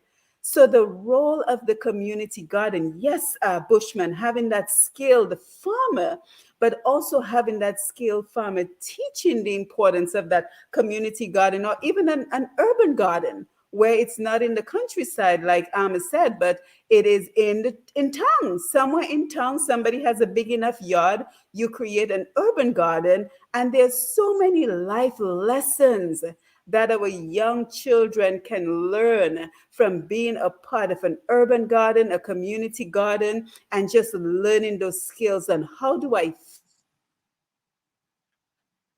I agree. I think we lost you, Simone. I think she just to touch a bit on what she was saying, and Bushman, I agree with what you're saying to an extent too as well, because we have it where we need certain people to take key roles in stimulating the economy in terms of driving trade and economic activity. Am I So back, guys? yes, you're Yes, back. go Sorry. ahead. Thank you for holding down the fort. Go ahead. Yes. So we were talking about the point Bushman made. I think what he was driving at is if we each have individual roles and we Yes. contribute to the economic activity, those Mhm. are drivers of an economy. And basically, it stimulates economic activity, it stimulates trade, and it stimulates the private sector, and it causes people like Jodi, who has her own product line, to be able to produce. But I think fundamentally, I agree with Simone that on a fundamental level, everybody should have a backyard. And I'm not saying everybody should grow everything. I grew up again in Boxing Shed, Marigot. It was a little housing scheme. And there were times when my mom, we never grew yams and dashing and those things. We grew like maybe vegetables. But our neighbor next door, whenever he had yams and vegetables, he would give us. And then we had another guy that would go diving and bring fish, and we would trade. So back to the point, Simone, of when what we're talking about, which is the point of the discussion, which is how do we survive in times of hardship. Those are the things that we need to look at. How do we trade our goods and services with each other? Fish for my vegetables, thank you, I got fish now. The other person bringing tubers, somebody may bring citrus, and we trade with each other. Other things that we can do is for example, seeds. Seeds is a big topic that we haven't gotten to. Saving seeds for times of hardship. We don't know where the world is going. The world seems to be on this tangent, not just Dominica, very bad tangent as to food scarcity. We're not guaranteed to have food in the future. So we need to talk about seed saving and seed libraries. So those are some of the areas that I have been like really passionate about. We need to know how to compost. So for example, how do you take scrappings from your garden and compost them? Learning how to have a couple animals in our yard where we can even get biogas from it. We have not touched on stuff like that. We're talking about hardship. If you have surplus. So if we're in a season of surplus, bagging your food and saving it for the next season when you don't have.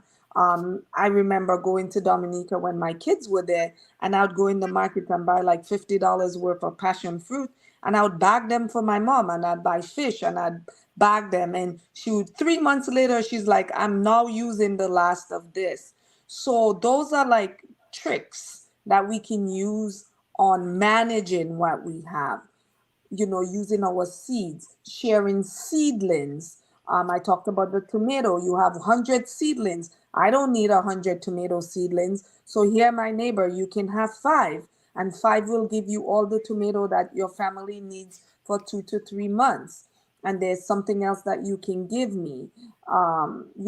Canning, we can also learn how to can our surplus and put there for, dry days. And bottling is also another method of preservation. And back to Jodi again with her product line. I mean, I remember using hibiscus to wash my hair as a child. My grandmother was from Grand Bay, and she was like Pat Carib. And let me tell you, you could not touch her hair with anything but aloe or hibiscus. She wouldn't let you wash her hair. And so we learned from a very young age of what we should do, and we have that knowledge, like Bushman is saying. But what we don't have right now is awareness. This culture, this who we have right now, there's an awareness that is lacking. And I think by having conversations like this, we can bring more awareness to the public. Yeah, certainly. Thank you. Very important points. And it goes beyond just the conversation this evening, because I truly hope that we can get this program off the ground. Jodi's gonna be the host, right? Jodi, say yes. And we have so much more to cover, because when we look at the role of stress and what we eat, when we look at people not being able to pay their bills, I know Uncle Sam hit Amma with a huge bill today. She was crying on Facebook.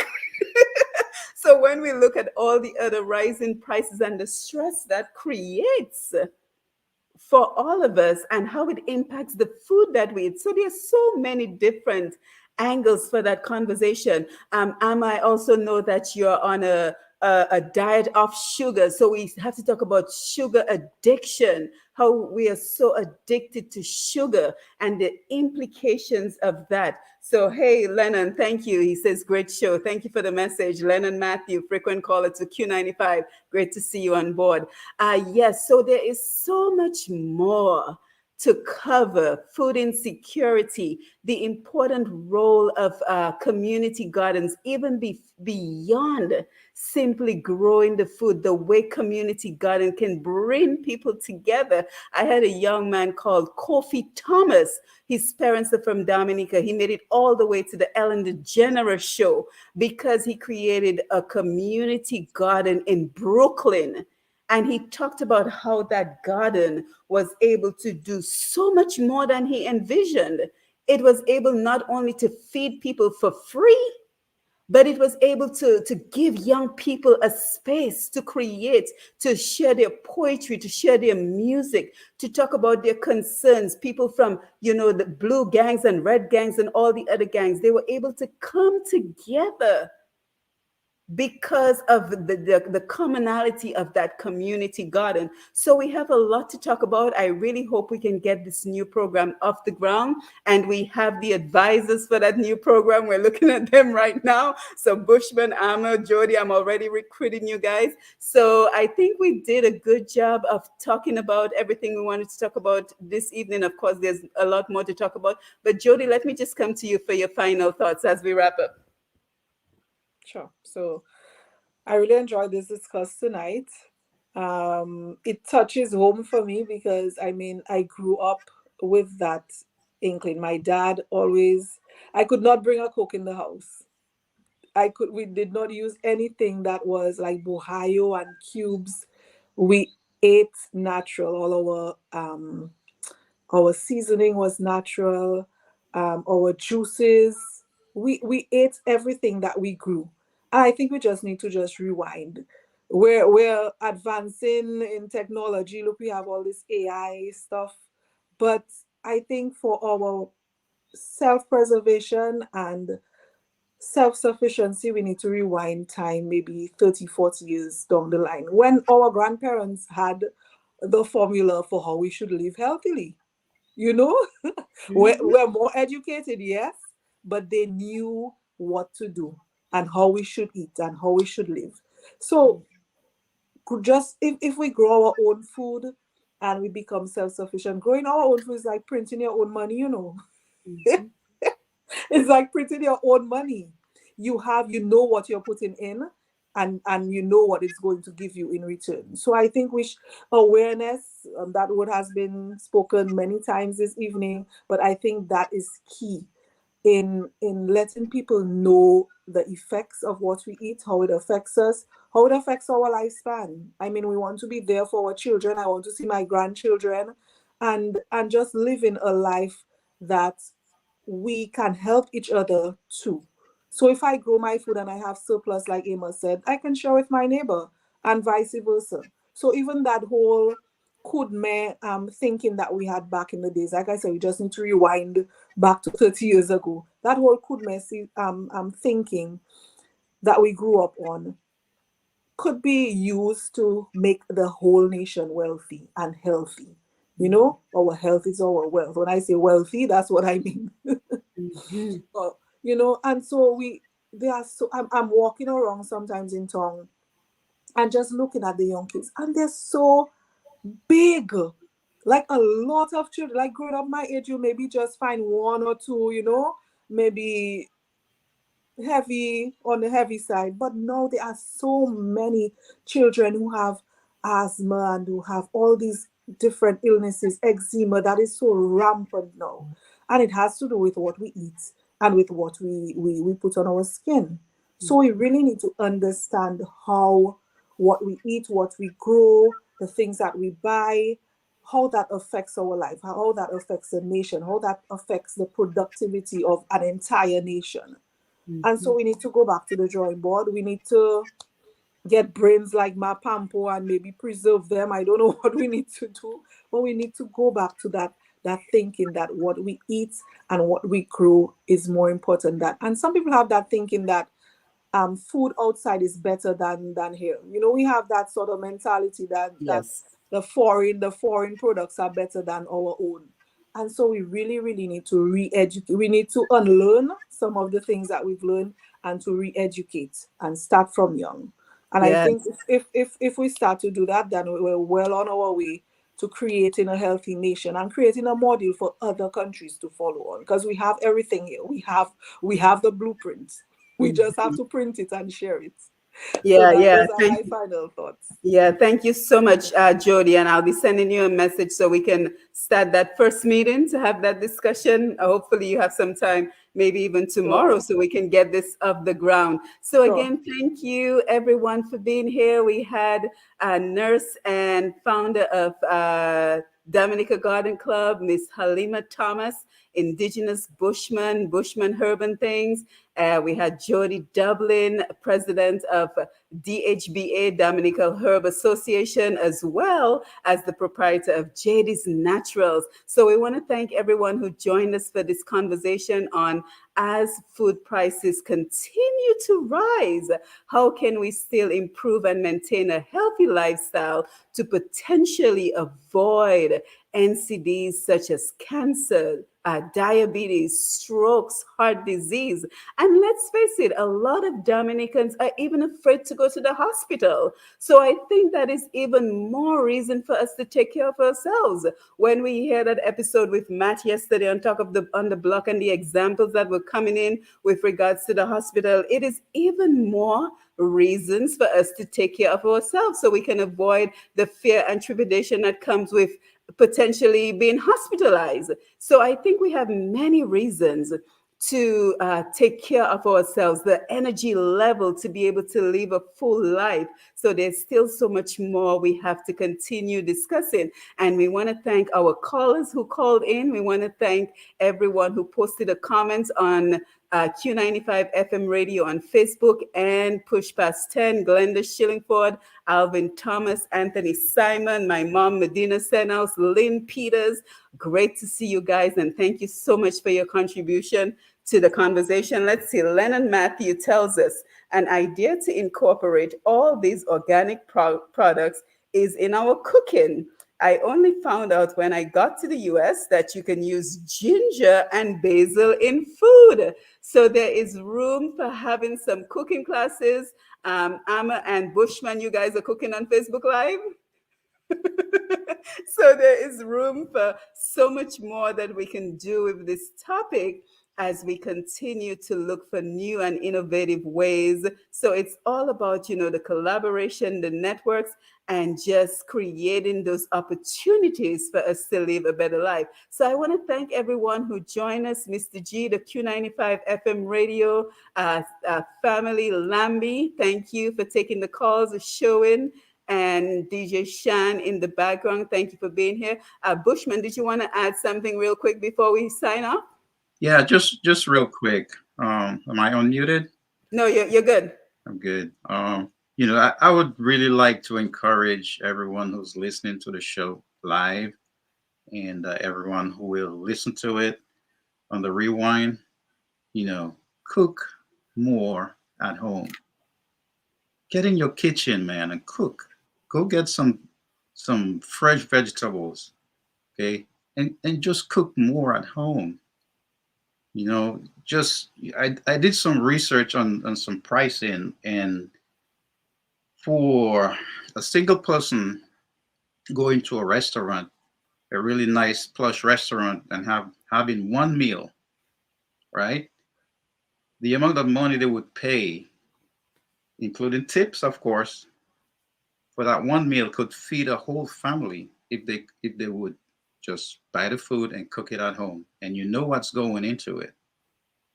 And one thing I've observed is that, say for instance, like me, I go to a restaurant and I may tell the waiter, hey, I need my food cooked with olive oil, right? And they say, yeah, sure, we could cook with olive oil, but the amount of olive oil in there may be just a minute amount. See, they didn't lie, but still they didn't tell me the entire truth. So that's the point. Cook at home. If you cook at home more, you will be more conscious and aware of what goes into your pot, and in turn goes into your gut. Okay, so that's my closing point for you. Yeah, anything else you wanted to chime in real quick? No, not really. I'm going to follow up on my Facebook on Dominica Garden Club. I had some more points that I wanted to make in terms of how to really cut back on the cost of food. I'll probably do a live on that there. Mm-hmm. And then if you want, I really would love to do a talk with you on cancer. Bushman and I probably can come back to do that. Cancer is really a big problem in Dominica. Yes, and please keep all your notes. Keep all your notes from this evening's conversation, because those will be very important as we move forward with potentially that new program. So again, you've been listening to Roots Connections on Q right here on Q95, the big station. I am Simone Mathieu, and of course, we are continuing our collaborations, our networks, and the important tools that we need to move our people and our country and our region forward. So for more information of how we are doing everything that we do, including Diaspora for Good, is coming along very nicely. We are also working on some important ebooks. We are also working with the Be More Mentorship Foundation. So we have so much going on that everyone can get involved in, so that we can take this beyond these important conversations and take this into the action realm of how we can assist our people everywhere in the world. And I like how Bushman said it. It comes down to trust. We have to learn to trust each other so that we can work together so everyone can benefit. So again, thank you to the panel. Thank you for being here. Thank you to our listeners, our viewers, and everyone who made a significant contribution to this program. We will be back in 2 weeks. I believe it should be April 26th for another episode of Roots Connections on Q. Until then, you have yourself a productive rest of the week, a good night's rest, and take care until we meet again in 2 weeks. Everyone unmute your mic and say bye to the people.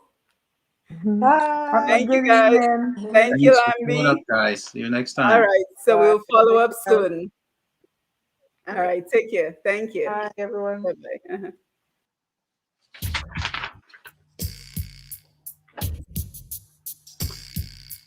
Joe! Rastafari.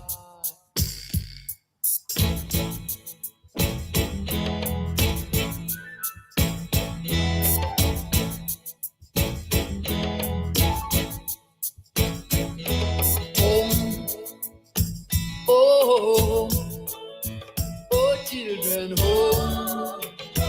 Wanna go home, oh, yes, children, home. Got to go, yeah. We've been trodden from Genesis right on through Revelation. We've been a subject to master's feet. So blessed, so we wanna go. Yeah, we are a people enslaved and sold, scattered through the earth. Jacob is calling his children 12 tribes, so we want go. Oh, children, home. Oh, to Zion. Oh, wanna go. Take me there. Home. Oh, to Zion. Oh, wanna go. Yeah, we've been trodden from Genesis right on through Revelation.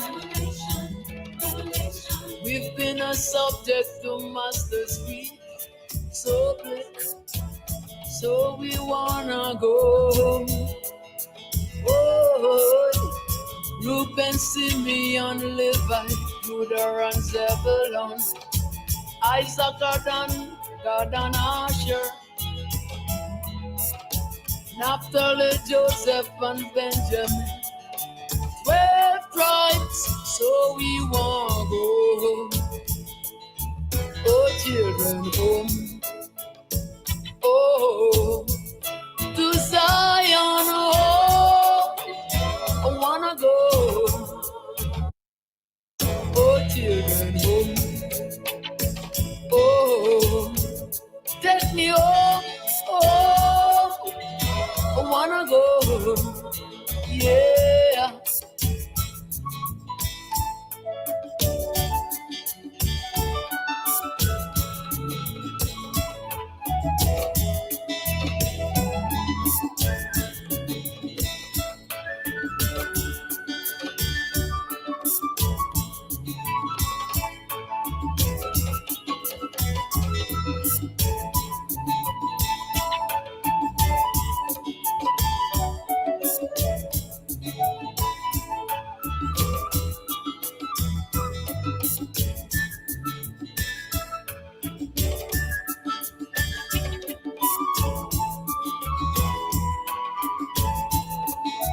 Oh, children, home.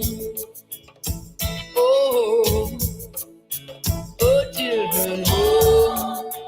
I wanna go. Said I'm longing to. Oh, to Zion. Oh, I wanna go. So here I say, yeah. Africa for Africans, a home and a brother, so I'm almost home. Yeah, what that land, what that land.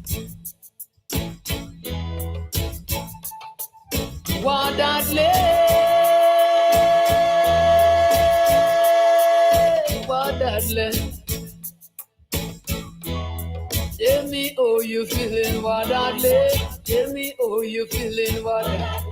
Are you feeling irie, what Dudley? Are you feeling hopeful, what Dudley? Are you feeling irie, what? Are you feeling what Dudley?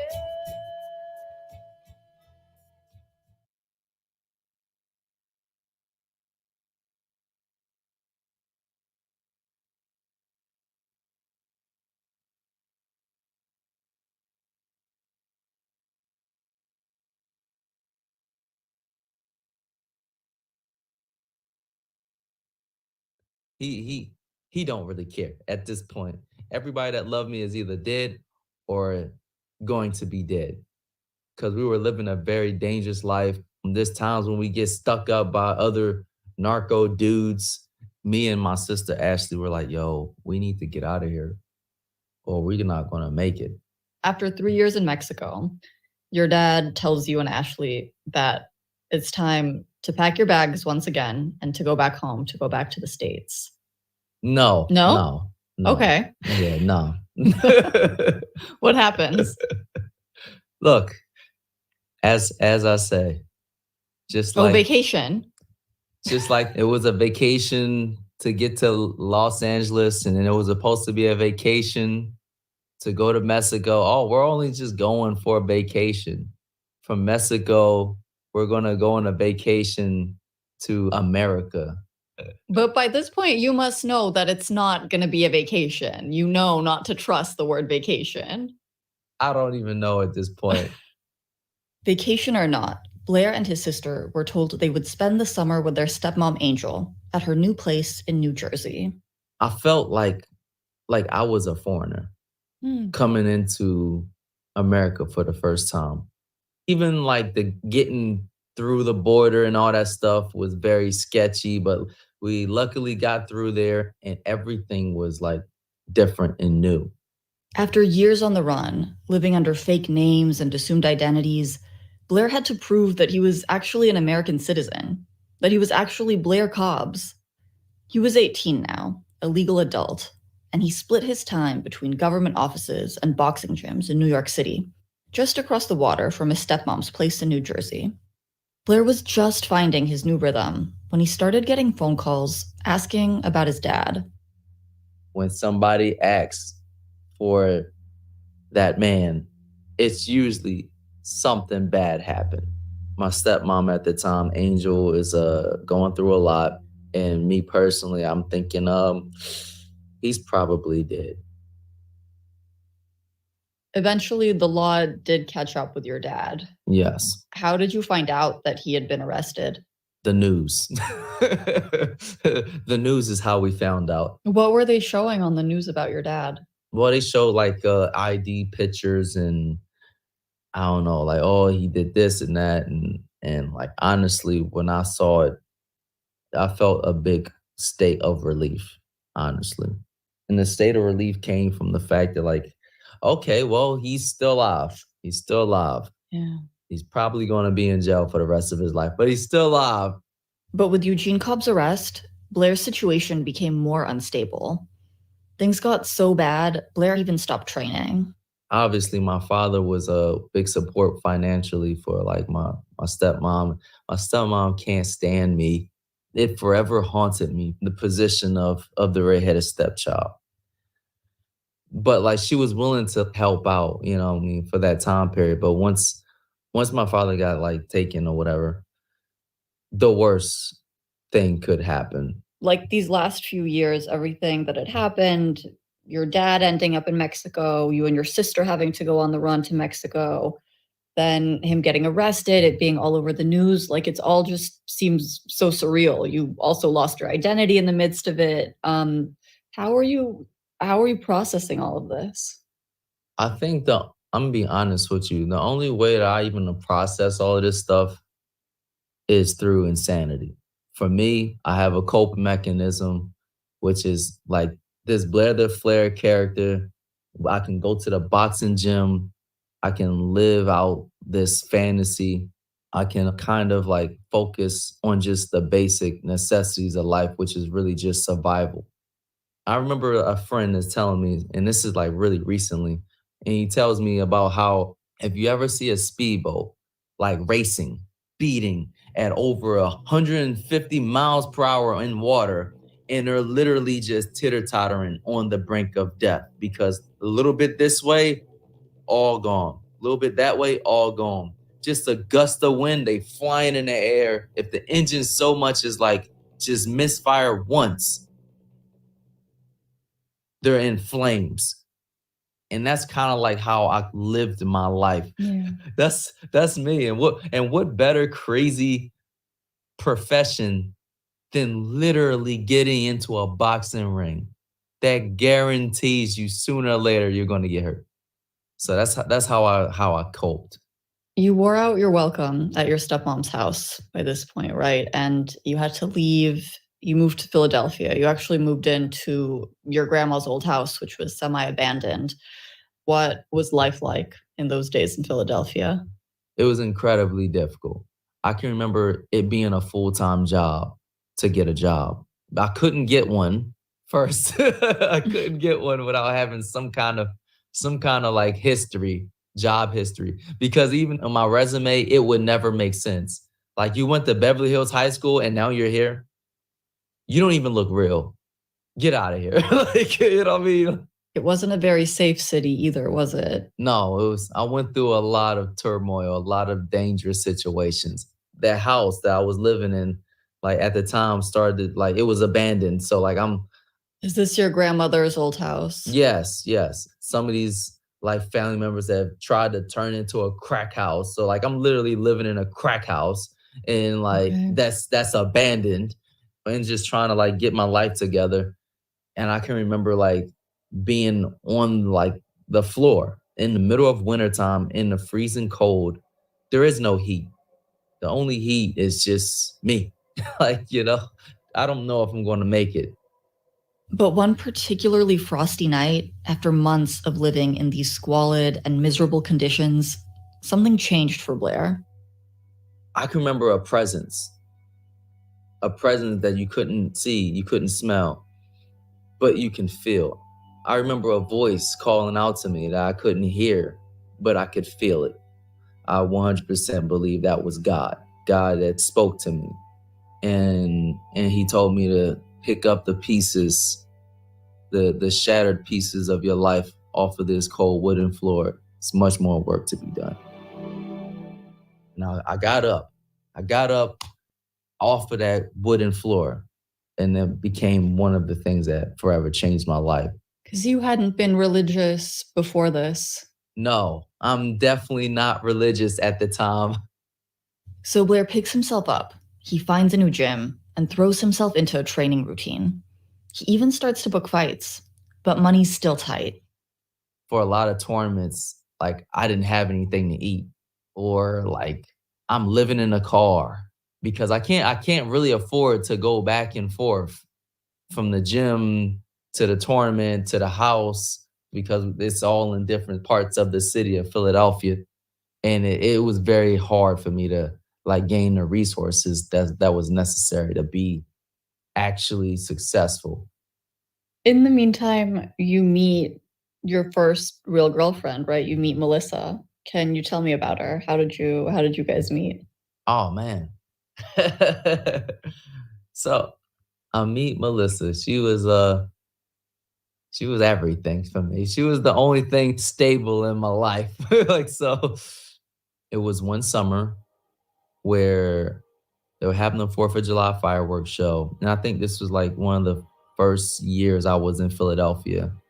You know what I mean? I survived a horrible winter and now it's summertime. I'm alone. There was a concert show. I saw a banner for the 4th of July. The Goo Goo Dolls was playing. I'm a big fan of the Goo Goo Dolls. So I went out there by myself to go see the Goo Goo Dolls. I go home, and on the way home, when I'm in the subway, I meet Melissa. I was actually trying to talk to the young lady that was next to her, and I was talking to her, and then I think I asked her age or something. I'm like, oh, you're too young. And then I just like literally like just hopped up to the next person That next person was Melissa. So we were talking and everything. She's like, I'm telling her all of these crazy things of like my past. And like, she's like, you are stupid. You definitely a liar, one. And two, you're very, very interesting. And you definitely look weird. Because at the time, I'm trying to lose weight. I'm losing weight for boxing. I'm trying to lose a lot of muscle mass that I accumulated. Mm-hmm. You know what I mean? So like I'm training extremely hard and I'm not eating. So I'm like pale and I look bony in these oversized clothes. Like, you know. After that meeting, you and Melissa, you fall in love, right? Yeah. And this is the crazy part. My father met my mother the exact same way. I didn't find out that until recently, actually. On the subway? Yeah. My father met my mother on the subway, on the train, on the way back home from the 4th of July fireworks show. What? That's crazy. My father met my mother the exact same way. The exact same way on the exact same train. But you and Melissa, you have this beautiful love story, bit of a whirlwind. And pretty soon you two have a son together. What was it like becoming a father yourself? You know, did it shift your focus at all? Did it make you think about your own relationship with your father? I'm just so excited to just have him in my life. It changed a lot of things. It changed my perspective on like what's important. Cause then it stopped being about me. It wasn't about me. It was about my son. But then it dawned on me, I can't really change my son's life without changing other people's lives. I can't change like their circumstances truly until I change the circumstances altogether. And that's when like this thought process came about in my mind that like my real passion, my real purpose is to make sure that like this craziness that Philadelphia is better. You know what it did? It solidified my existence. Mm-hmm. Like I actually exist on this planet. Because I was still in disbelief. This is probably all just a dream. Like sometimes I would wake up places and not remember how I got there. But like having my son born, it like put me in a position where as though like I'm actually real. Becoming a father may have grounded Blair in reality, but his own dad had just made another bid for freedom and his fantasy life back in Mexico. On April 10th, 2013, Eugene Cobbs quietly walked away from the minimum security facility he'd been moved to for good behavior and headed straight for the border. It wasn't long after Blair found out that his dad was on the run again that news came he'd been caught and was back in custody. But Blair had his own life to figure out. While he'd fought his first pro match, it wasn't enough just to be good at boxing to make it big. To book the big fights, he needed to know the right people, the right promoters, be in with the right crowd. Blair knew he had to hustle, and he tried everything. He even went to Las Vegas, hoping to schmooze, shake the right hands. It was a failure. It was not successful. I came back home empty-handed, and I had to face homelessness once more for like a year straight. And it was horrible. That was at my lowest level. Because I have a child and a lady, and they have to go to this place, and I have to be in the streets. I can remember in that time period, we went to this church, and they're changing people's lives. Basically, this is what it looked like. It looked like, remember those movies, right? Where a commercial comes up? And in that commercial is everything that's messed up about that person at that particular time.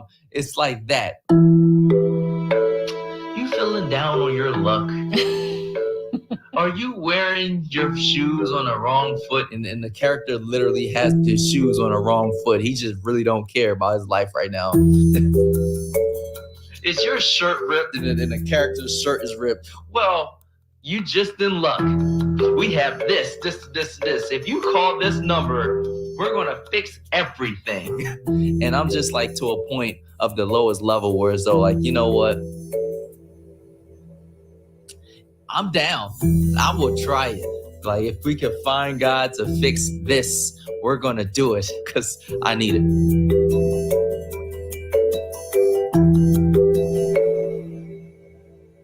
So I end up going to this retreat. Where is it? It was in the mountains. So I go up that mountain and sure enough, I was not the same when I came down from that mountain.